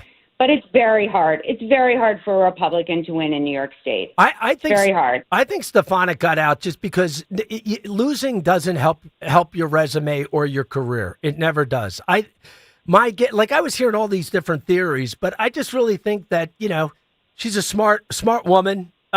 She's got a Harvard degree. That doesn't necessarily make you smart. My two brothers are going to be upset with that comment. So it doesn't necessarily, but I just think she was like, hey, listen, I can't win this. It's doesn't make any sense to continue. That would be my guess why she got out. Right. I mean, I actually heard some rumors kind of in the week leading up to when she dropped out that she might drop out. People said she's somewhat risk averse. She really didn't want a primary. So when she announced that she was running, the head of the New York Republican Party, Ed Cox, put out a statement that said, we're not going to have a primary. I think there was this expectation that she wasn't going to have this grueling primary and probably run to the right, which would make it even harder for her to win in the general election. Yeah. And then Bruce Blakeman got in, and Trump refused to endorse either of them. And I think that Stefanik probably read the tea leaves. She said, this is not going to be good for me. Stefanik is also very pro-life. She has an A+ rating from the Susan B. Anthony Foundation. It was going to be an uphill battle for her. And I think she just probably realized, maybe this isn't the race for me. What I was surprised about is that she got out of Congress. I was surprised by that. But she has a 4-year-old son. Maybe she's, and she gave up her leadership when she was going to be UN ambassador, and then Trump took that back from her. She's been very loyal to Trump, and then he didn't immediately endorse her. So I don't know exactly what's happening behind the scenes, but she obviously made the calculated choice that this wasn't the race for her. And, we're bringing up something because I've been big on this. And, we're talking about New York, we're talking about New Jersey. And if you look at all these big blue cities, Portland, and I'm going to get into the Boston mayor later in the show, and New York, and even Philadelphia for that matter, though we seem to come back a little from being extreme left, but it's still very left in this city. But all these big cities that have been traditionally Democrat, even liberal, limousine liberal Democrat, they seem to even be going deeper left, like in the sense that they're lost causes. And all these big cities that I'm naming right now, Chicago, Portland, Seattle, New York with Mondami, and I'm sure we can name more. They don't seem to be like they're trying to get back to the middle, which politicians used to try to do. They seem to be running further to the left. Is this just something that's going to be going on for the next generation? It's funny. I think for younger people, there's this sense that Democrats lost their fight, right? They're always trying to be in the center and moderate. And I think there was something exciting for people on the far left that Mamdani basically said, yep, I said defund the police in my prior tweets. I mean, he ended up kind of moderating, but I think there was this sense like, yes, I'm a socialist. Go for it. Just say it. So I think with young people, they're excited by people who just say actually what they believe, which in some ways is good, right? You know where somebody stands when they tell you that. But I will say, I have a lot of friends in San Francisco, and San Francisco decided enough. We've had enough. They kind of went through this very far left governance, certainly during COVID and the couple years afterwards. And, they had homeless encampments and open drug use on the streets and rampant shoplifting. I visited in, I think it was 2022. My father-in-law lives there. Yeah. I walked into a Walgreens to buy a hairbrush, and I felt like an idiot because I was the only person waiting to pay. I mean, I just saw people walking out of the store with their goods. It's like crazy. And you can't, a society doesn't function when it ends up like that. So then they ended up electing Daniel Lurie, who's as mayor, and he's kind of a Bloomberg-style businessman, moderate. And it's interesting. I saw a tweet from somebody I know from San Francisco, and when Mamdani got elected, she tweeted, I guess New York is going to have to go through what San Francisco went through to realize this is not the way. Yeah, and what you just described there in San Francisco, and I had family members and friends or whatever, it was like Armageddon in that place. Like, and if that's what you need to get to turn it around, like, why do it? I mean, it's so painful. And I think San Francisco is still going to have trouble pulling out of this nosedive. But, we'll have to, you know what, time will tell. But I feel this trend. One thing I do want to say about, I think the young people that are attracted to New York, and I'm not saying a lot of the young people that have gone into New York are, and there's still plenty of them who are Republican, but they're just like, it's not worth voting. It's not worth arguing with my friends at work. So you have plenty of those people. But I kind of think the young people think Trump has made big moves in that. And like you see all these young people now leaving all these elite institutions of the Northeast. And these are small colleges, and then the Ivy Leagues has taken a beating. And the big schools are in the Southwest, down South, a lot of these Northern kids with more conservative kind of values. I'm wondering, like, I think Trump has done a lot for young people. I think there's still a balance there, and probably New York young people voting, I don't think we can extrapolate from that's going on across the country. What do you think about that? I agree with you. I think New York and other large cities like New York are kind of their own beast, if you will. Yeah. I think it's very hard for young people to earn a living, to have a kind of standard of living that they expected after they got an elite college degree, and they end up in New York and the rent is $4,000 and they think they can order DoorDash every night. And also childcare is very expensive. So, people talk about elite overproduction, right? Too many people got college degrees or somewhat useless college degrees, and our parents were able to buy homes when they were younger. So there there are a lot of problems that are real that people are complaining about, and I think they're exacerbated in New York because the cost of living is so high. Yeah. And it kind of sends people in that direction. I mean, I will say also, I covered Mamdani throughout the election, and I went to one of these DSA debate watch parties, and it was basically looked like an Oberlin College 5 and 10-year reunion. These were people who most grew up probably pretty well off, and now they have jobs in nonprofits or just industries that are harder to earn a decent living at. And I think also there's a social component to this. Young people are sort of isolated behind screens, right? They don't date as much. Just a totally different way of interacting. And part of what attracted people to Mamdani is that he created these events, right? The scavenger hunt, these debate watch parties, events, the cool merch to have. I mean, in some ways it was kind of like Trump, right? People would show off their Hot Girls for Zoran t-shirts the way people show off their MAGA hats, or Right. if I've covered Trump rallies, right? People have particular outfits. It becomes a scene. And I think there is something to, it's attractive if a politician can get people to kind of be a part of a movement. I think people crave that to some degree. And Trump was very good at that. Like you talked about young people who, are voted right? We saw that with young men in 2024. He went to where they were at. He went to those manosphere kind of podcasts, the Theo Vaughn. He had humor, so it's interesting. I can see why Mamdani appeals to some of these young people.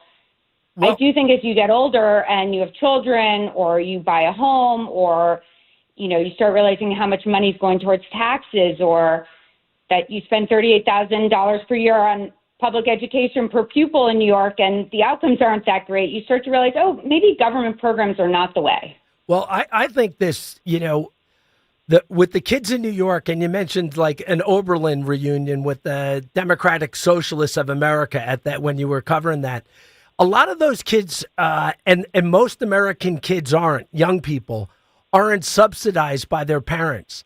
But a lot of these young people, and that model of these small liberal elite schools, I'm doing a show about it. I think it's imploding on them. Actually, it's a topic for a show I'm doing in a week. But I think a lot of those kids in New York are still getting help from their parents, where most of these young people from traditional big universities and schools, not the Oberlins and the Franklin and Marshalls and the Swarthmores, I think a lot of them, when they end up in New York, being a socialist is easy for them too, because they live like socialists because their parents are helping them pay for their New York lifestyle.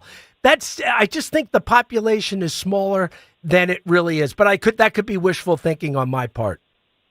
No, I agree with you. Yeah. I mean, look, people always say, Mamdani won, but in Virginia and in New Jersey, the governor's races in November, those candidates ran as moderates.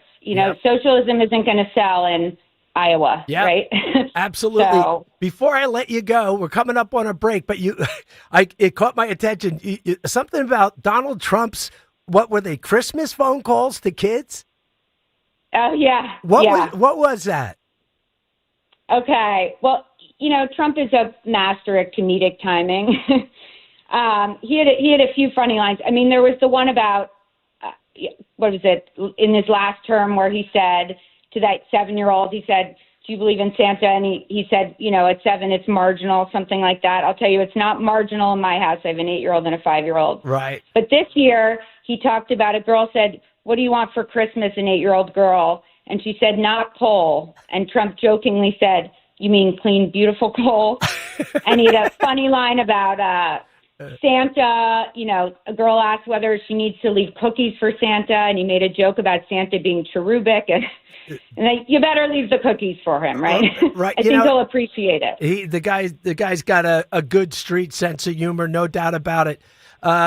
Caroline, if you want to follow Caroline, you can find her at the Sun, New York Sun. That's where she posts her articles. Caroline McCauley. Caroline, do you have an X where people can follow you, or Instagram? Anything you want to let them know? On X, it's at the Caroline MC. At the Give me a Caroline follow. MC. Give her a follow. Caroline, thanks again. Thanks for the New York update. We're going to go to break. We'll be right back. Hi, this is Dom Giordano. Imagine actually feeling merry, bright, and genuinely healthy this holiday season. With Rescue, that feeling starts now. Going on today, the Deck the Hall sale lets you save up to 78% off on high-quality, research-backed natural supplements so you can feel your best, enjoy every festive moment. Formulas are crafted with purity, potency, and real science behind every capsule. That's why customers rely on Rescue for their essentials. Powerful omega-3s, doctor-recommended cholesterol support, gentle but effective pain relief, advanced probiotic blends, and natural age-defying formulas that help you stay vibrant from the inside out. This season, give yourself the gift of feeling good. Stock up, save big, and step into the holidays with the confidence that comes from supplements made with integrity and backed by decades of results. Ordering is easy. Just go to res-q.com or call a Rescue product consultant 800-26-ALIVE, 800-262-5483, online at res-q.com for up to 78% off this holiday season. I'm Ed Evans, CEO of Consumer Cellular. No, we're not one of the big guys. Truth is, we don't want to be. If you're over 50, Big Wireless probably has you paying for more data than you might need. You could be throwing away thousands over a lifetime. Our entry-level data plans start at just $20 a month. And for a limited time, switch and get your second month free. Call 1-888-FREEDOM, visit consumercellular.com or a store near you and get your second month free today. Plans include $5 credit for auto pay and e-billing. See site for additional details. Everyone needs to take care of their mental health, even running back Bijan Robinson. When I'm on the field and feeling the pressure, I usually just take a deep breath. When I'm just breathing and seeing what's in front of me, everything just slows down. It just makes me feel great before I run the play. Just like Bijan, we all need a strong mental game on and off the field.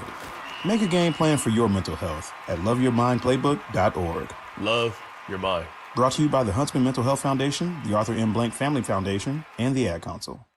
You know what's beautiful? The Jug Handle Inn. Spread your wings and enjoy good times, great friends, and amazing food. You know the Jug's famous for their award-winning wings, but they offer so much more. Perfect for lunch, dinner, late-night snacks with monster burgers, scrumptious nachos, huge fresh salads, fries, and tots. Don't miss a minute of your basketball and hockey action, yo, and your chance to scream, "Go Birds!" with great specials every day. Come rediscover the Jug Handle Inn in Cinnamons and find them online at jughandleinn.com. Check off the wish list with instant savings and free battery offers on select Steel tools. Shop online or in store. Steel. Have you subscribed to our YouTube channel yet? Not yet. Do it today. Okay. At 1210 WPHT. WPHT.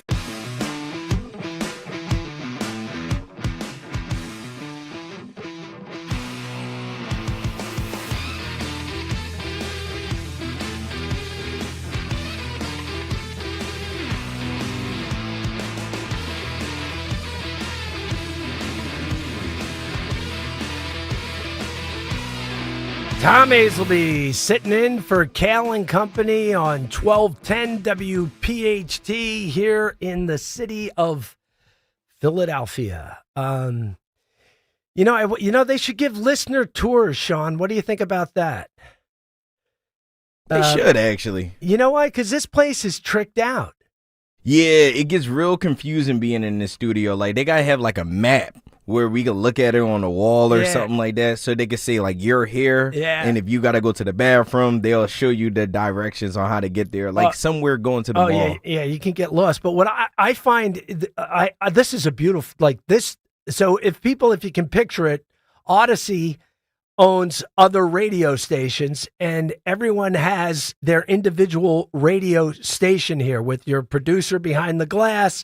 Then you go over to, I guess, WIP. They got who else is in the? We got WIP. We got KYW. We got B101. We got almost everybody. Big 93.1. And everyone's on the same floor. I think it's so cool. It's that's why I'll tell you, I do like coming back.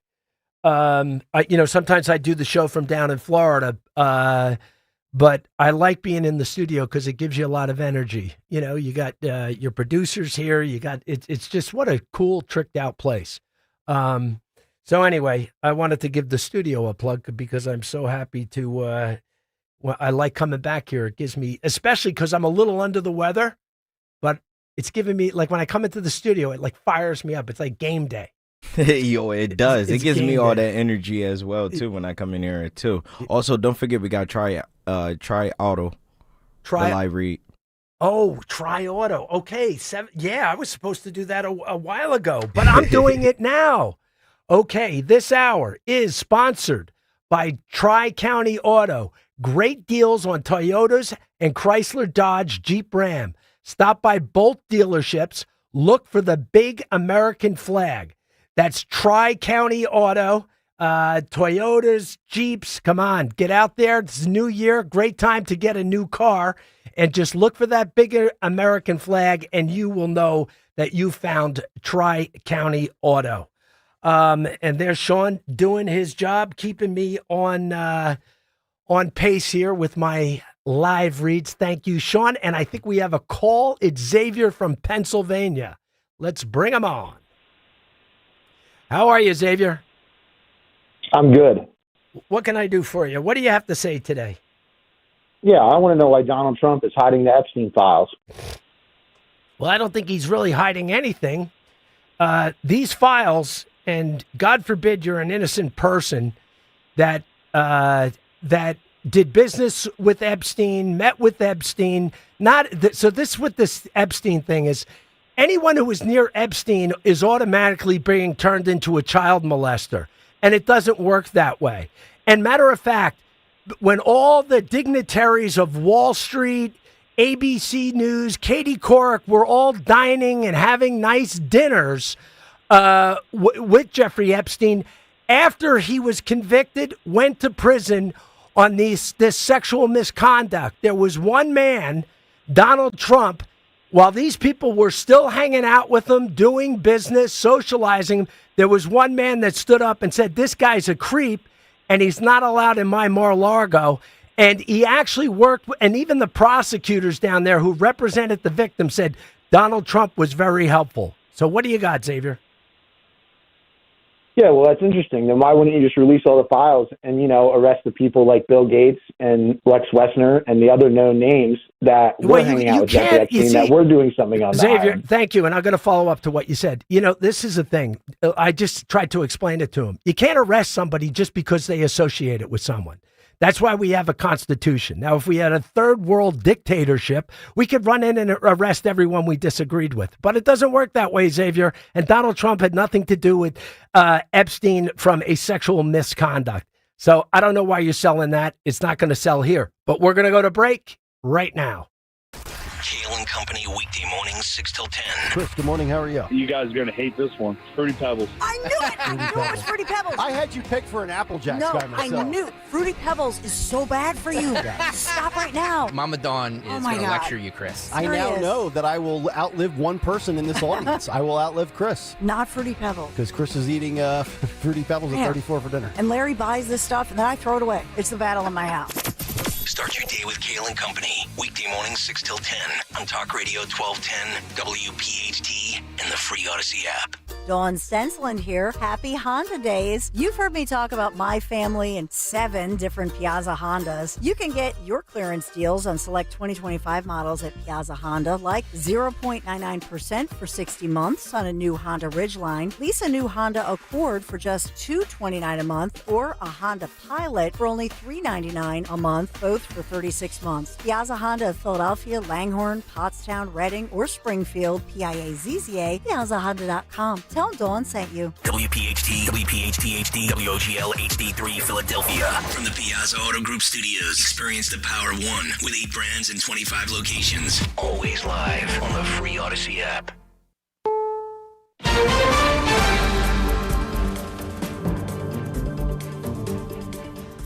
I'm Stacey Lynn. President Trump announced the U.S. launched deadly strikes against ISIS in Nigeria. CBS's Kamal Afzali reports. U.S. African Command said that strikes were carried out in coordination with Nigerian authorities, a point echoed by Nigeria's foreign ministry in a statement acknowledging the strikes. They're killing the Christians and killing them in very large large numbers. The Trump administration has for months highlighted the alleged persecution of Christians in Nigeria, but experts say both Christians and Muslims have suffered at the hands of extremist groups in the West African country.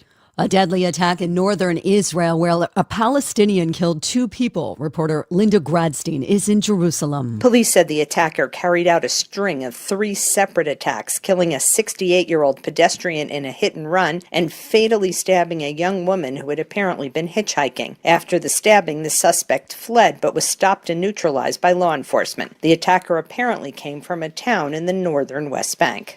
Heading home from your holiday destination, the weather could impact your trip in the Midwest and Northeast, says meteorologist Craig Allen. This is going to make for very hazardous road travel right through the next 24 to 48 hours or so. So folks traveling home from the holiday, it might be better to wait out this particular snowfall. Meanwhile, Southern California is continuing to get soaked. Heavy rain triggered flooding and mudslides. In Wrightwood, about 80 miles northeast of Los Angeles. I woke up at 8 a.m. with a phone call from my dad saying that the firefighters had just rescued him. And I said, from what? And he said, from 2 feet of water in my apartment. This man trekked to his grandfather's home to help get his cats out safe. Hiked here about 1.5 miles from my house in the rain, trenched through all of this stuff and got the cats out one at a time. Unfortunately, they all live. They're all okay. Just a little bit scary. Got some time over the holidays? Michael George reports volunteering is good for your health. Psychologists interviewed by the Associated Press say generosity and volunteering increase our sense of meaning and purpose and can even jumpstart a dopamine rush called a helper's high. Small acts of kindness, like reaching out to old friends, can have a health benefit too. If you didn't like that sweater Grandma picked out for you, it is time for returns. But this year it could cost you. The National Retail Federation says more stores are charging you for returns. Like Zara, where you'll have to pay $4.95 to bring something back. Macy's is asking $9.99. And TJ Maxx and Marshalls are charging $11.99 for returns. This is CBS News. Brought to you by Progressive Insurance. Not only does Progressive let you bundle your insurance, they also give you round-the-clock protection. Quote today at Progressive.com. So Pure Talk just had their best year ever and asked me if I'd like to thank their customers on their behalf for being so awesome. I said sure. It's important to say thanks, especially this time of year, which is why, as one of their many satisfied customers, I should probably thank Pure Talk first for keeping their customer service in this country and for providing hundreds of American jobs. I appreciate that.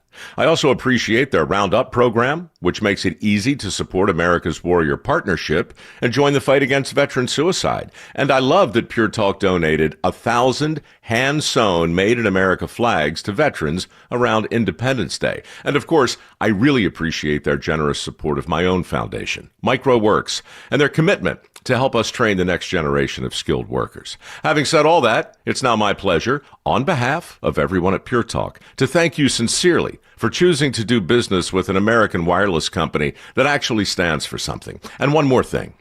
Merry Christmas. Travel to the United States is down. International tourism to the U.S. will see 4.5 million fewer foreign visitors this year. U.S. Travel Association President Jeff Freeman says visa fees and hassles, together with political tensions, are the reason. We have a serious situation when it comes to international travel to the United States. The biggest problem? There's a perception that the United States is not as welcoming as it once was. There's fear that if you come to the airport, you might be detained or your device might be searched. Brad Gibson for CBS News. If you like fancy wine, you're in luck. Prices for fine wine fell for a third straight year in 2025. The Livex Fine Wine 100 Index dropped nearly 3%, with Bordeaux, Burgundy, and vintage champagne all sliding. Analysts say they're less expensive because tariffs cut U.S. buying sharply. If you don't have deep pockets... Committed to exploring the world in comfort. Journey through the heart of Europe on an elegant Viking longship with thoughtful service, destination-focused dining, and cultural enrichment on board and on shore. With small ships that bring travelers closer to the destination, there's more time to explore. And every Viking voyage is all-inclusive, with no children and no casinos. Discover more at Viking.com. Here's a tale of Tina searching up and down for decent GLP-1s, but got spun around. Till Good RX wrote in, hey, we got something new. GLP-1 prescriptions, all FDA approved. Brand name meds, no flags that are red. Clear pricing from the start. None of those hidden fees in your cart. Delivered to your door or pick up same day. Darn tootin'. Save time and money on prescriptions. Hotfoot it to GoodRx.com. GoodRx is not insurance.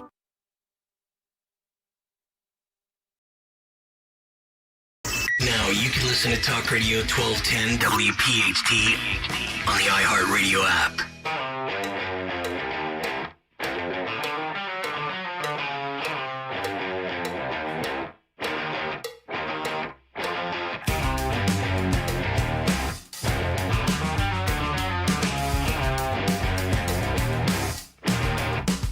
Welcome back to Kayal and Company here at 1210 WPHT in Philadelphia. Tom Azelby in for Kayal and Company and the crew.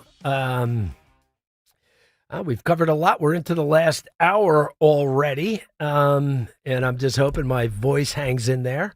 I feel great, and according to Garcia, my shirt looks great, and that was on the YouTube. And I'm going to get into a subject now. This one is this is no fun, this subject. It's that shooting at Brown University. Got a bunch of freshmen and sophomores in for some type of engineering exam, and a sociopath comes in and starts shooting up the place and kills teenagers. Literally kills 2 teenagers. I think they wounded 8. And that's sad stuff. But I think you got to take a look at Brown University. From it's not good what's coming out of there. From what the president has said, she seemed like everything's about an agenda, and I'm going to get into that. And the type of security they had there was totally lacking. And I'm going to play a clip. And then I'm going to back into some of the other stuff. But this clip is very revealing about their security at Brown University. It's about a custodian who works at Brown. And let's listen to the clip and hear what he has to say about what he saw before this ever happened. He says he's still in shock, dealing with the fact that he saw the shooting suspect more than a dozen times. He describes how he saw the suspect in the Barris and Hawley building, looking in and out of classrooms and going into the bathroom. Something fell off, so he says he notified a third-party security company there on campus 3 times about the suspect, but nothing was done. And I had said to him, I had caught him the last time on December 1st, and I was right behind him as he was coming in the building. I was coming back from my break, and I went right to the ESS staff. And I had said to the ESS staff member, I said, hey, this guy looks suspicious. I said, he just went in the bathroom. I said, you should go check him out. He's like, I'm not here for that. And Lisi says when police started releasing those photos and videos of the shooter, he knew it was the man he saw multiple times. So he notified investigators. Okay. So let me give you a little bit of background on this ESS security.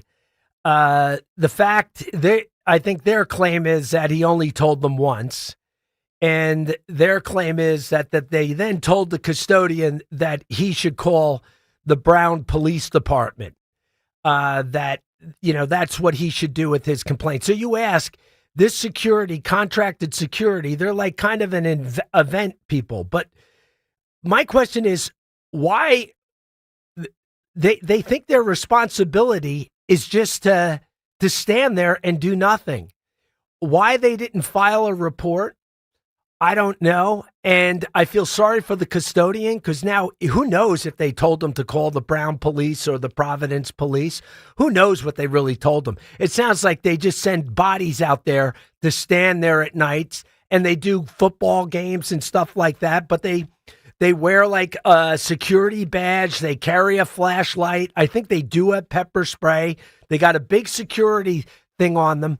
But the lack of response from them, and why would you not believe the custodian? Why would you think he'd make it up that he told the company 2 or 3 times, where they say he only told them once, and then they told them that he should go report it himself. Like, what are they doing there?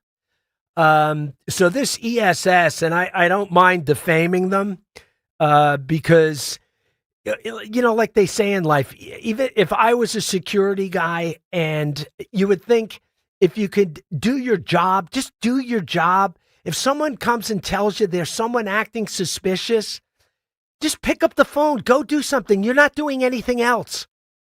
It doesn't seem like they were doing anything else. They were just like a body there. Well, obviously, I don't think this is a big security company. They will be fired, I am sure. But wow, what a tragedy. And when you get this type of information, a suspicious person, he saw him there 10 or 12 times. So this guy, just a little background, he was Portuguese. He went to Brown University where he got his PhD, and he must have just lost his mind. I'm sure he's a sociopath. He was living down in Miami for 7 years. He had won a lottery to come to the United States. Like, he had went back to Portugal after his PhD. I think he had failed out of some other program that he was in. And he went back to Portugal, and then he won the lottery they do every year for people applying to the country. But I wonder how from 2017 to 2025, he lived in a dumpy apartment. I don't know. Was he on government assistance? I mean, possibly. Once again, raises other issues of who we're bringing in here. But the Providence Police Department, here's another thing. During this thing, when they had this sociopath on the run, or he was on the run, I'll be honest with you, the police chief is he's Hispanic. I couldn't understand when he was communicating to the community up there in Providence. You had all these kids shot, and they couldn't find the guy. And I was listening to his presentations, and I'm not saying he's not a good police officer, but you would think if you get that type of job and you are at that level and you are a professional and you come up through the ranks, they call it colonel in the Providence Police Department because it's like they had like an old military tradition with their police department. But a guy like that, he should have gotten, like phonetic kind of training on his way up through the academy. But you know what? People wouldn't say that because that would be politically incorrect. And obviously, Providence does have a large Hispanic community, but come on, you are the leader of that community and you have to direct, a chase against some psychotic running around. I'm just thinking, I can't understand a word this guy is saying. And it wasn't that he was awful or he's a bad police officer.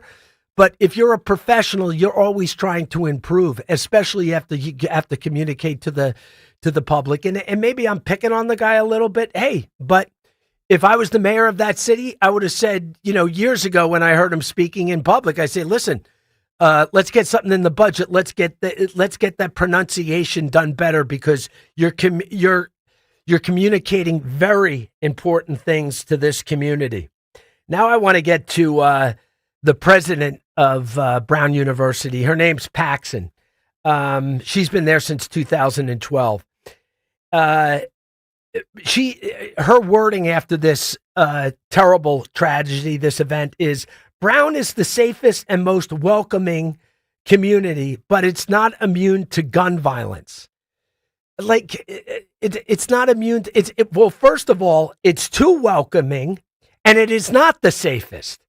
So you've had some drop balls in your security system. So to come out with that self-praise, not a very good idea because it's not true. You just had a tragedy. So it wasn't the most safest place. It might have been the most welcoming because your own security company you contracted to would not pick up the phone to tell the police that a suspicious guy had been noticed by a custodian working there and they had been warned. So it might have been too welcoming. Who cares who comes on campus?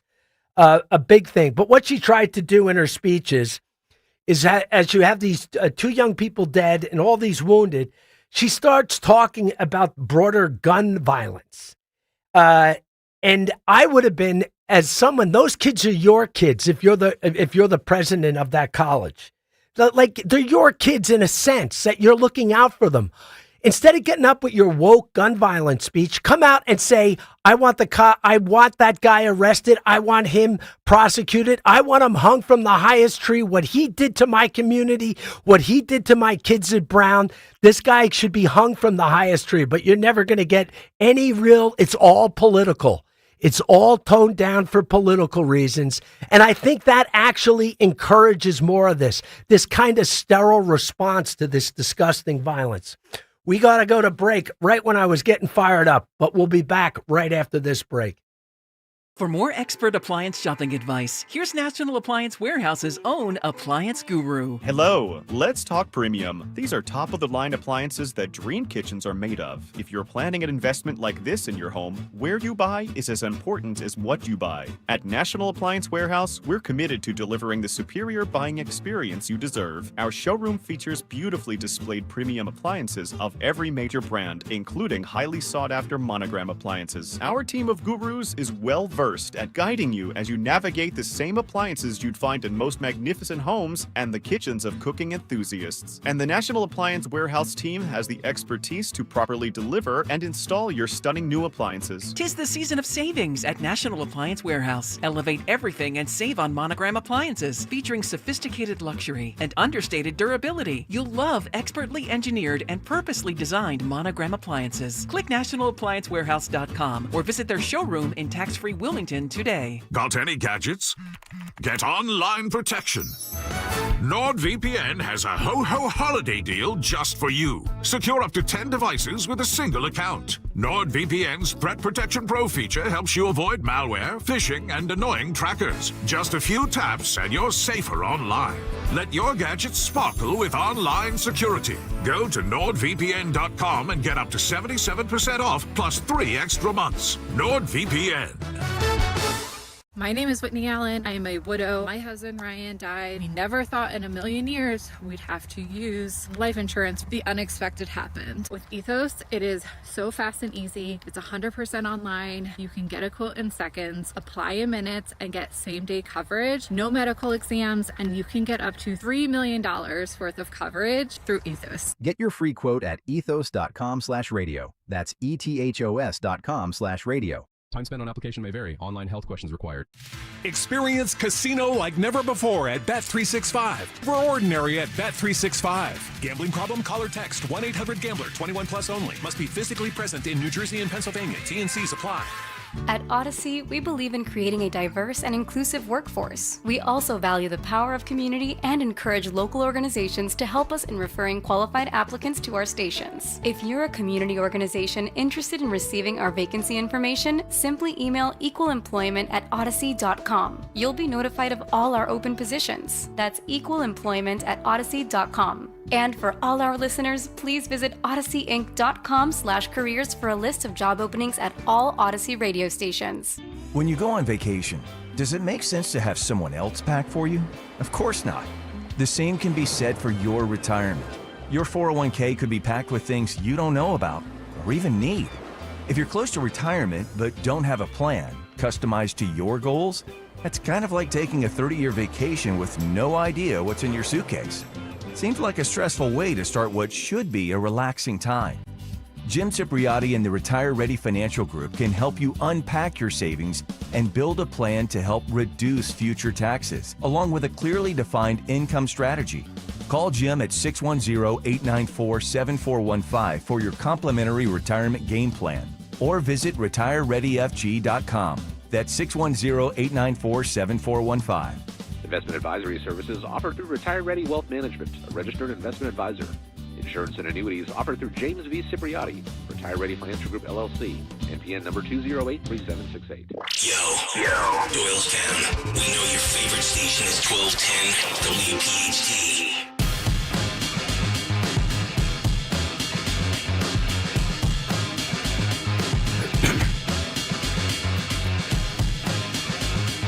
Welcome back to 1210 WPHT here in Philadelphia. Tom Hayes will be sitting in on Kayal and Company this morning.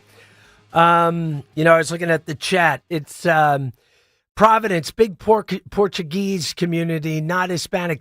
Would be my guess, and I could be wrong on this. I look at the Ironbound in Newark, New Jersey. That is now mostly Brazilian down in the Ironbound because obviously in Brazil they speak Portuguese. But I always consider, and I could be wrong, I could be politically incorrect here, Brazilians, and I'll actually ask my old business partner, he would know this, he's married to a beautiful Brazilian woman. I've always think of Brazilians as Hispanic, but they have a lot of different ethnicities in Brazil. But I wonder if that's what went on in Providence now. If you looked at Providence, would it be a lot of Brazilian people who come because the Portuguese is spoken there? I don't know. Maybe getting off track a little bit here by looking at the chat in YouTube, which has been very active. Thank you very much. We do have a caller, and I'm going to get back to Brown University because I got more to say about that president in a second. And we have a guest coming up at 9:30. We're bringing the colonel on, and we got quite a few things to talk about. But I do have a call from beautiful Point Pleasant. Ray, you're on the air. Yeah. Hey, Tom, loving the show. But I thought it was interesting about the Brown shooter. And I don't know if you mentioned this or not, but he is directly tied to the MIT famous fusion professor. Yeah. So I think he went to the same university in Portugal. You probably said that, but no, I didn't cover that. So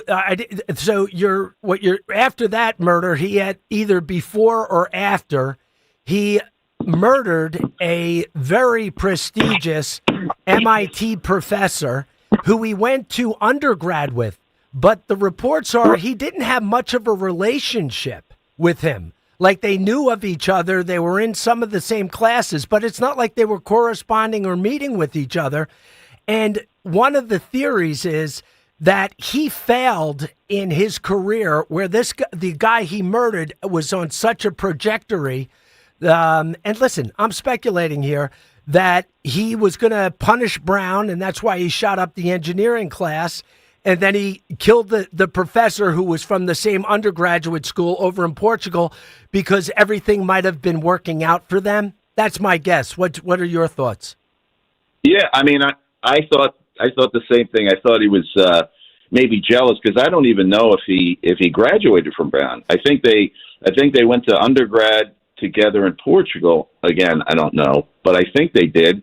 And then you're right. This guy was literally one of the key minds in fusion, which is the future for energy. And I guess this guy never graduated from Brown, the PhD program. So probably jealousy, but who knows what goes in the mind of a crazy person. But anyway. That's a good call, Ray, and you're absolutely right. Listen, everyone knows that we keep talking about mental health issues in this country, but we shut down all the asylums many, many years ago, but that was a good call. Thank you, Ray.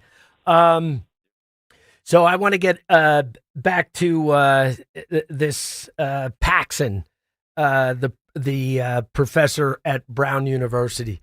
Wow, the leadership at these places are beyond the pale, and it goes a lot deeper than the Ivy Leagues. Like we were talking before, a lot of these Northeastern small liberal institutions, they are all selling the same nonsense. And you know what? The consumer, which are parents and younger people, are all they're walking the talk. They're not going to these schools. They have big issues with the demographics of how many 18 to 22-year-olds that are coming up based on birth rates.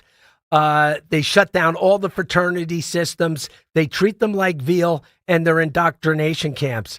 And some of them got to start waking up and get a different business model, like a free market model, a free speech model, and get away from all this same old stuff that is geared towards upper class, wealthy suburban kids, because it's not working. They're going to the fun schools down south and in the Southwest. But here's another thing about this president, Paxson at Brown University. She was given a speech like right after October 7th. And I guess the part of the speech was going to be that, like, if you're wearing a yarmulke and you celebrate the Sabbath, and like as soon as she said the word Jewish, they started booing. So she stopped in her speech to just go into about, we got to all love each other. And she started talking about Muslims. Expecting a person like this who's not brave enough to promote Jewish people and Muslim people, but once she heard the booing, she cut out the part about the Jews. You don't want this type of person protecting your kids. And she also I found this interesting, and I'm not going to read you the statement, it's a little long, but she gave a very wormy, neutral statement after the slaughter on October 7th. Like a kind of, the world and here she is. And a lot of those kids that were killed were college age kids at that concert. And she gave some kind of, philosophical, just nonsense, not like a hardcore, like this is disgusting. I look out at my students here. These were the kids that were at that concert. Oh no, it's all political with it's like they're not human anymore. Like they have no feelings. It's like, it's all about it's all about politics and whatever this kind of societal message that these university professors and faculties and administrators are trying to put out. It's another reason to worry about where you send your kids to school. Because when you do send an 18-year-old off to college or whatever, I don't want people like that making decisions on how the security apparatus works at the school. I'm not worried about the bar they have in the fraternity house, quite frankly, but I am worried about the overall security. Anyway, we'll take a break. We'll be right back. We all hear the radio ads about the IRS. They tell you to be afraid, to be scared, and they try to frighten you into calling. I'm not here to do that. Tax Relief Advocates is different. TRA is here to tell you that if you owe money to the IRS, whether it's $5,000, $50,000, or $500,000, we have a solution. It doesn't matter if you're sitting in your car, at work, or with your kids. No matter where you are, call now. 800-575-9834. Don't lose hope. TRA can eliminate or reduce what you owe to the IRS. Generous programs are now available that can give you a fresh start. Our passion is taxes and helping individuals fix their IRS problems. We have over 1,000 5-star reviews on Google and an A+ with the Better Business Bureau. You don't need to be afraid of the IRS any longer. End your tax nightmare today by visiting us online at TRA.com or call 800-575-9834. That's 800-575-9834. Tax Relief Advocates. Real solutions for real people. This is the energy of the Acura RDX. The energy of performance and adventure. With super handling all-wheel drive. The Acura RDX. This is the energy of innovation. Acura. Precision crafted performance. Visit Piazza Acura of Ardmore, Reading, or Westchester for a test drive today. Julia owed the IRS thousands. I was paralyzed with fear. Then I heard a commercial for Optima Tax Relief. Optima Tax Relief is the leading tax resolution firm. A+ rated by the Better Business Bureau and experts in the Fresh Start Initiative. Optima Tax Relief settled my IRS tax bill. Call Optima now for a free consultation. It was amazing. Call 800-354-2840. 800-354-2840. Optima Tax Relief. Visit OptimaTaxRelief.com for details. Dawn Stensland here. It's the final days of the Hyundai Getaway Sales Event at Piazza Hyundai of Westchester and Pottstown. You get 0% financing for 60 months plus 0 payments for 90 days on select new models, including the popular Tucson and Santa Fe. 0% interest on the new Hyundai you've been dreaming of from the dealer you trust. Hurry to Piazza Hyundai of Westchester and Pottstown during the Getaway Sales Event while you still can. PIAZZA, PiazzaHyundai.com. Tell Dawn sent you. Listen up, football. Never ordinary at Bet365. Gambling problem? Call 1-800-GAMBLER. 21 plus only. Must be physically located in Pennsylvania. TNC Supply. App only. Free speech lives here. The Dumb Giordano, weekdays noon till 3 on Odyssey's #1 talk station, 1210 WPHT.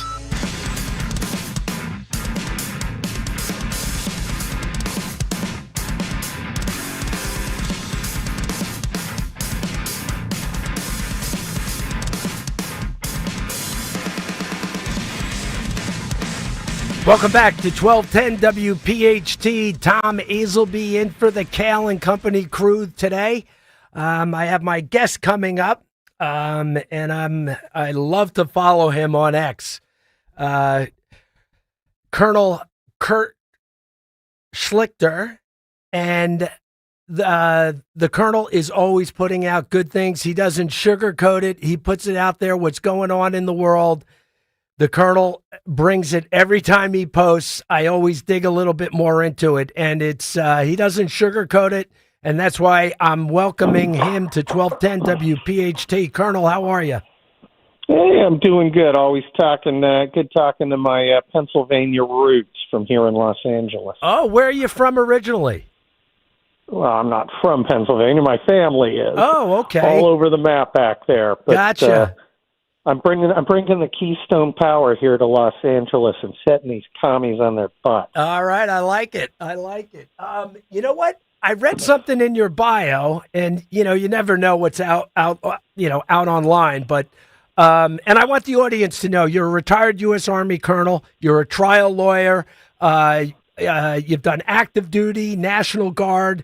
You were deployed during Desert Storm. You've been deployed the L.A. riot. So you got a great resume, Colonel. And one thing I saw on it is you knew Andrew Breitbart. Is that correct?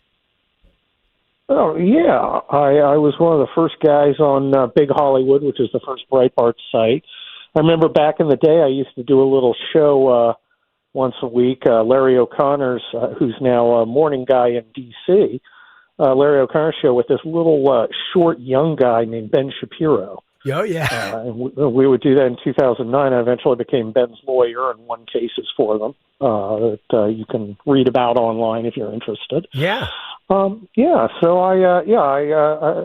Andrew started me back into conservative stuff because I had kind of left it, and I never escaped. It's interesting. Back in the day when Andrew was doing what he was doing, I don't know if I wasn't paying attention, but, once right before he passed away, he had grabbed my attention. And then after he died, I find him fascinating. What was he like? He was a visionary. I've met some pretty incredible people. Andrew's right up there. He saw things no one else saw. He managed to motivate people. You look around the conservative field, Tom, and so many of these people have a link to Andrew. I mean, everybody from Hugh Hewitt to Dana Lash to Derek Hunter, Ben Shapiro, of course. Right during the Tea Party time, he was one of the first guys to really make the internet a conservative space. And you had Rush on the radio. You had a few politicians fighting the fight, but online it was Andrew Breitbart, and he set things up, and he was such a talent scout. There's so many people. Yeah, that's interesting. Who started off with him, and then they went and they spread it by bringing more people in.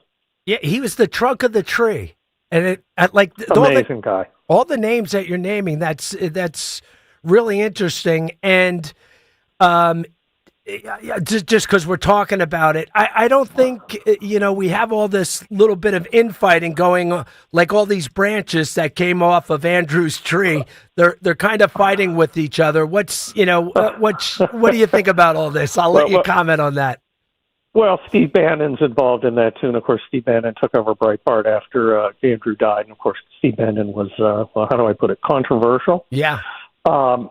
Look, in any human endeavor, you're going to have people doing infighting. Yeah. Everything is high school. So there are people going to fight. So people are like, oh my God, coalition's falling apart. Hey, idiot.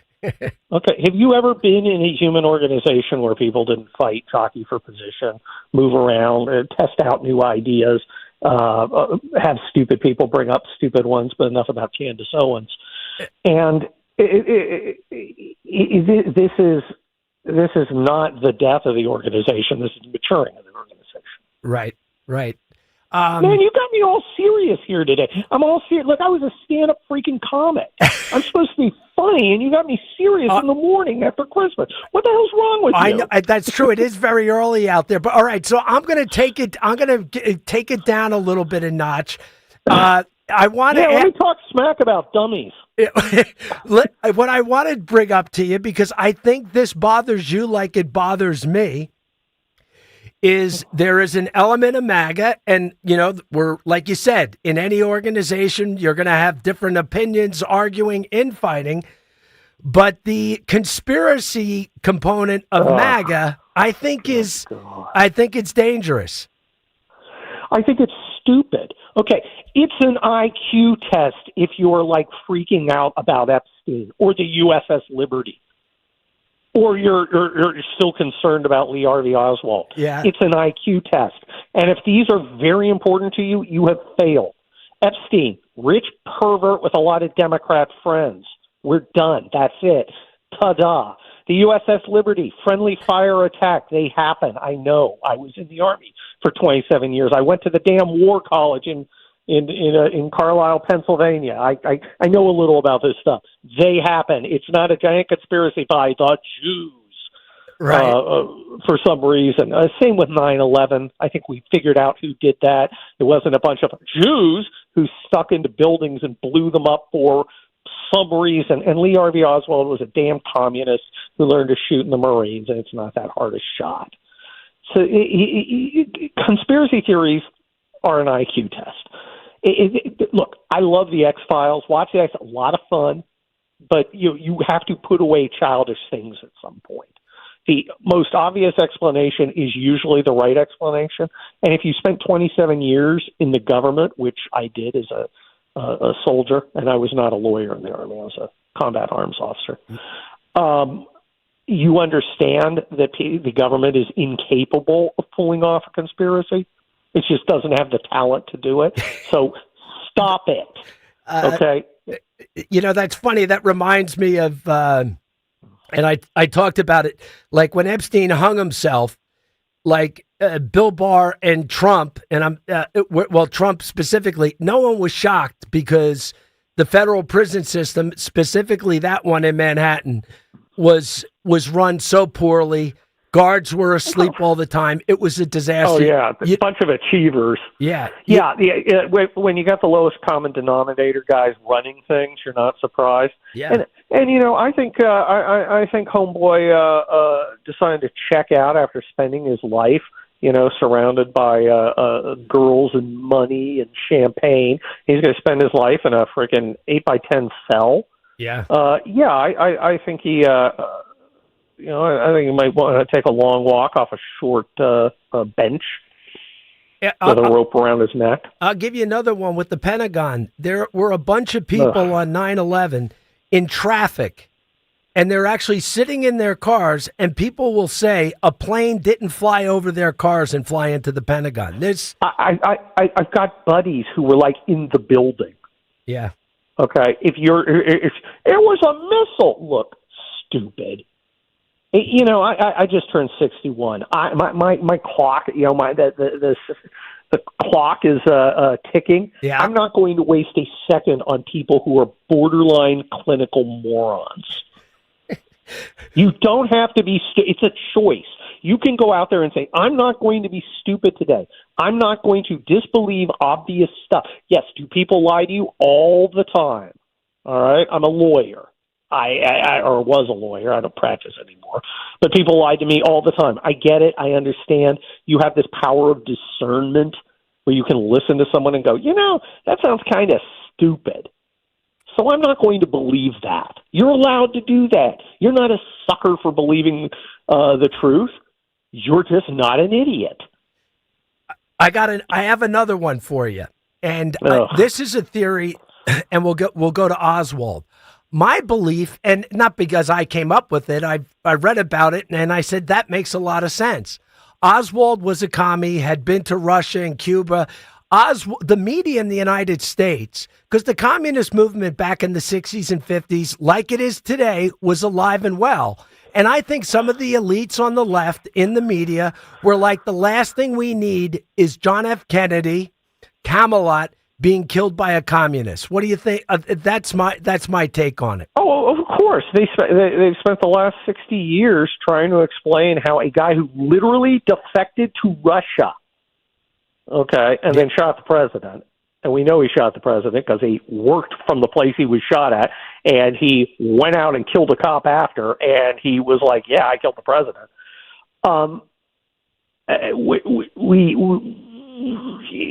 Yeah.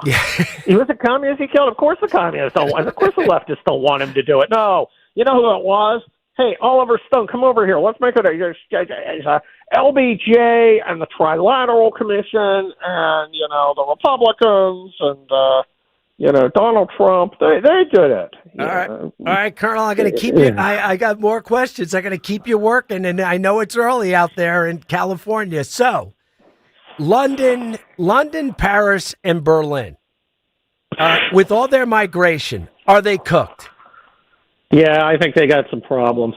As my mom, who was born in Pennsylvania and went to Penn State, used to say, all the good ones left.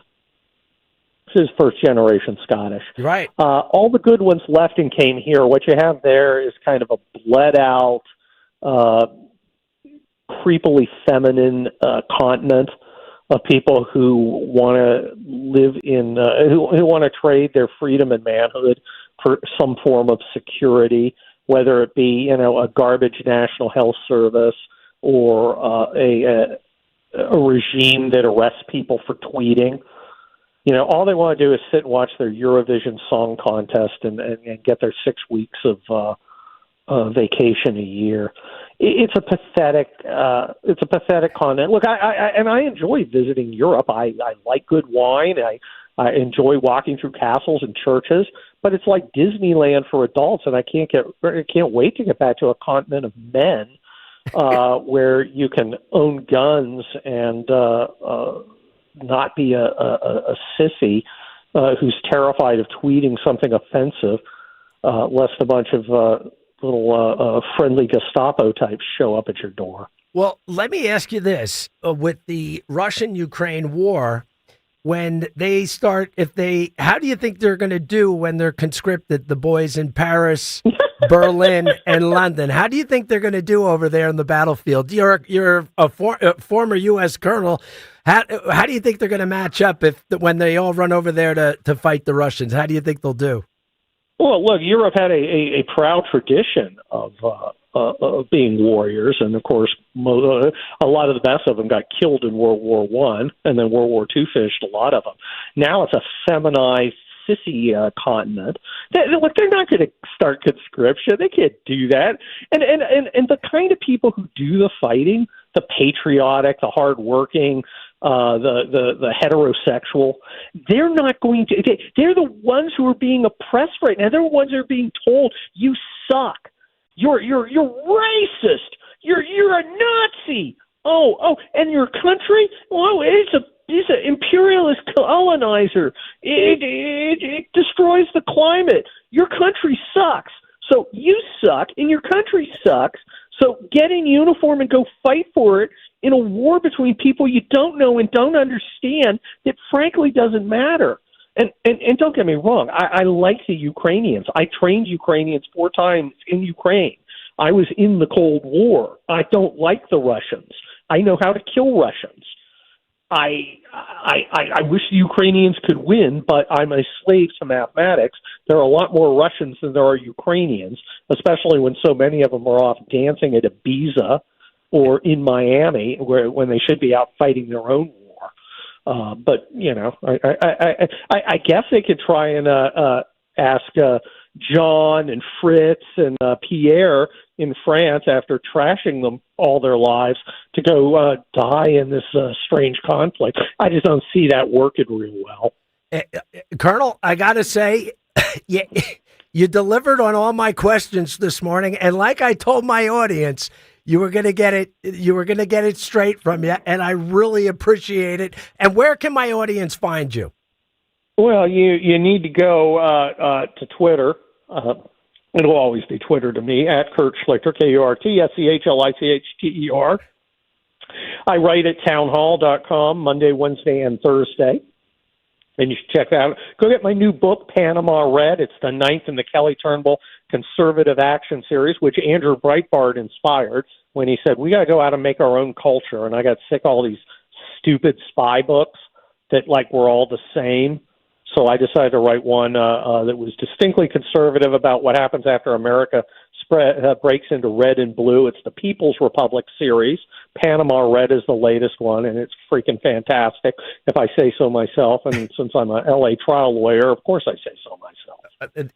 Let me tell you, Colonel, good stuff. And anyone that you have 600,000 followers, and I'm telling this to my listeners, if you get 600,000 followers on Twitter or X, whatever you refer to it, you're doing something that people are very interested in hearing. So keep up the great work, Colonel. Thank you so much for coming on with me here in Philadelphia at 1210 WPHT. We'll be right back after this break. The Crash Proof Retirement Show will air before and after Penn State football this Saturday. Tune in at 11 a.m., then again right after the game to learn how to create your own Crash Proof Retirement game plan. Does your home need new windows and doors, but you decided to brave it through one more cold season before making the plunge? Then let me tell you why acting now will not only keep your family feeling warm all winter long while lowering your high heating bills, but also save you big bucks with the big end-of-year sale from my good friends at Guida Door and Window. Guida is offering their biggest discounts of the year. Get 40% off each window you buy. That's right, 40% off every professionally installed window. You'll also get 40% off any door, including entry doors, patio doors, garage doors, and storm doors. Plus, Guida will let you start your project with no money down and let you pay it off interest-free for up to 12 months. If you need new windows and doors, then you need to go Guida right now so you can take advantage of these huge savings. All prior sales excluded. Offer expires December 31st. So call Guida today to schedule a free in-home estimate at 877-GO-GUIDA or visit them at GoGuida.com. That's GoGuida.com. Dan owed an unbelievable amount of money to the IRS. I got behind on my taxes. It's a horrible feeling. He was in denial. And when I got those letters from the IRS, you wanted to act like they didn't exist. Finally, Dan turned to Optima Tax Relief, the leading tax resolution firm. A-plus rated by the Better Business Bureau, they've resolved over $1 billion for their clients. Optima got me a settlement with the IRS. These people are really people-friendly. It was every bit of a new lease on life for me. The fast action and the great results made Dan's head spin. I felt like I was in a dream, but it's real, and I have paperwork to prove it. They got the job done, and life is good. For tax help you can trust, call Optima now for a free consultation. If you're worried about what's going to happen with the IRS, stop worrying. Make the call now. Call 800-354-2840. 800-354-2840. 800-354-2840. Optima Tax Relief. Testimonial from an actual client. Some restrictions apply. For complete details, please visit OptimaTaxRelief.com. If you're drowning in IRS debt and can't afford to pay, then you need to take advantage of special IRS tax programs that are available and free yourself from IRS collection efforts once and for all. Due to the financial hardship consumers are facing throughout the country, the Internal Revenue Service has made it easier to settle delinquent tax problems. An open phone line has been established by Community Tax for consumers to call and see if they qualify. Take down this number or store it in your cell phone, but call the Community Tax Helpline at 800-269-3454. If you owe back taxes to the IRS and cannot afford to pay them back, or even if you have years of unfiled tax returns, there's no need to fear anymore. But you have to call the Community Tax Helpline today at 800-269-3454 for the help that you need. Don't take on the IRS alone. They can attack your wages, savings, pension, home, and even your Social Security check. Call 800-269-3454 for your free consultation and to see if you qualify. That's 800-269-3454. Now you can listen to Talk Radio 1210 WPHT on the iHeartRadio app.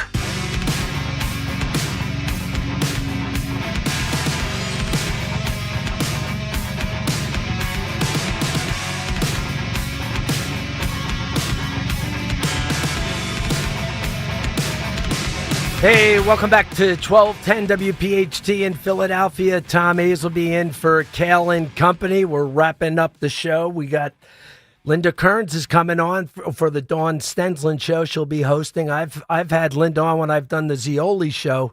Great guest, and I'm sure she's gonna bring it all for today's show. But anyway, that's coming up at 10 o'clock.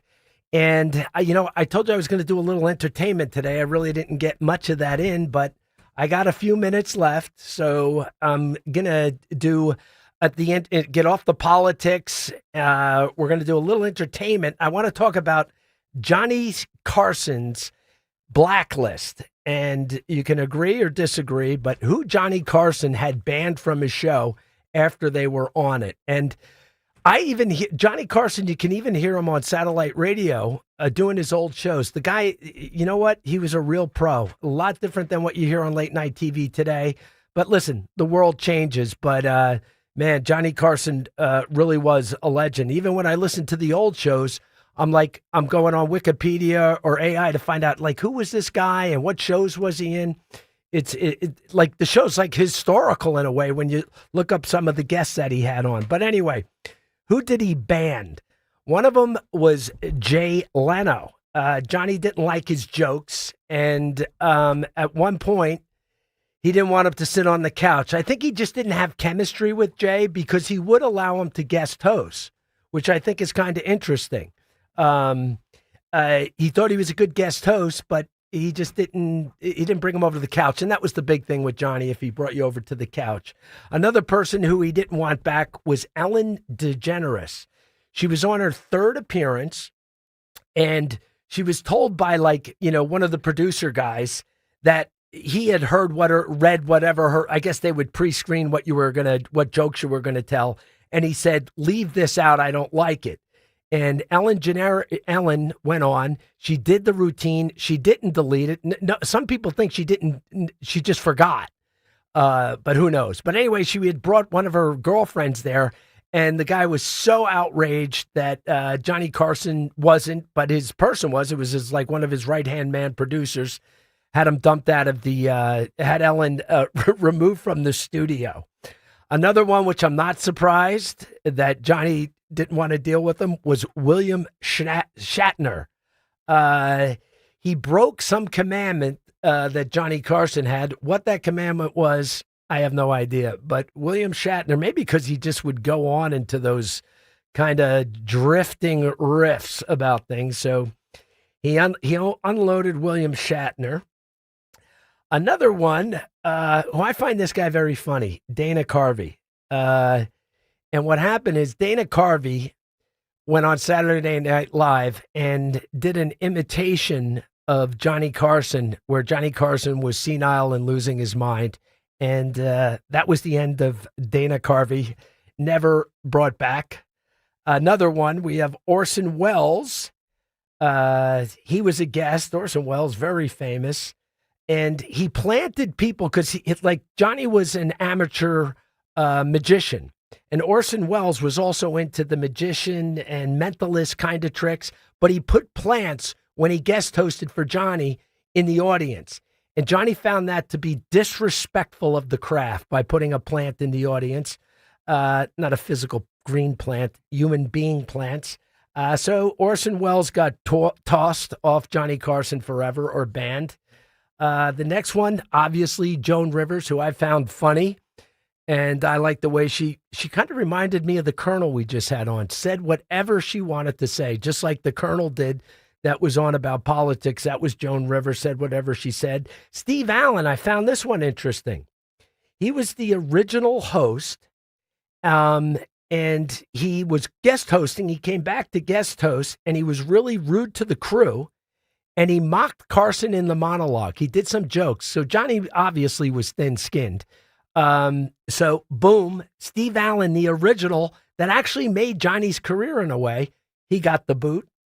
Carl Sagan, the famous astronomer, saying that word incorrectly. He corrected Johnny. This is how thin-skinned he is. This guy knows all about the stars and, astrophysics and everything. And he corrected Johnny about Halley's Comet. You don't correct Johnny, just play along. So Carl Sagan also got the boot. Barbara Streisand got the boot from Johnny. Can't blame him. I don't know how much I could take of her. Because she, which is so typical, like some people's persona in the entertainment industry reflects who they are personally. She used to cancel appearances at the last minute. So I'm not surprised. So she got banned. The next one was Billy Preston. He was a musician. I'm not really that familiar with Billy Preston. I'm sure Phil, who's producing the show here, he'd know who he is. He's a famous musician. He got a standing ovation after he did his performance. And I don't know, Johnny got insulted like he was upstaged or something. So that was the end of Billy Preston, who was known as the fifth Beatle because he was given a credit on the Get Back the Get Back, the song Get Back by the Beatles. This Billy Preston, one of the few songs where another musician actually got credit for it. That was Billy Preston. So he got canned by Johnny Carson. So, unfortunately, I had much more to say about Johnny Carson. I was also going to share with you my little world in entertainment, but I'll have to do that next time. It was a great 4 hours. And once again, Linda Kearns is coming on. She's going to doing the Dawn Stenslin show. You're going to love it. We're going to break. Hey, this is Larry Steinitz with Investor Schooling. I've been talking about myself for all these years. Now it's time for you to hear from one of our great clients.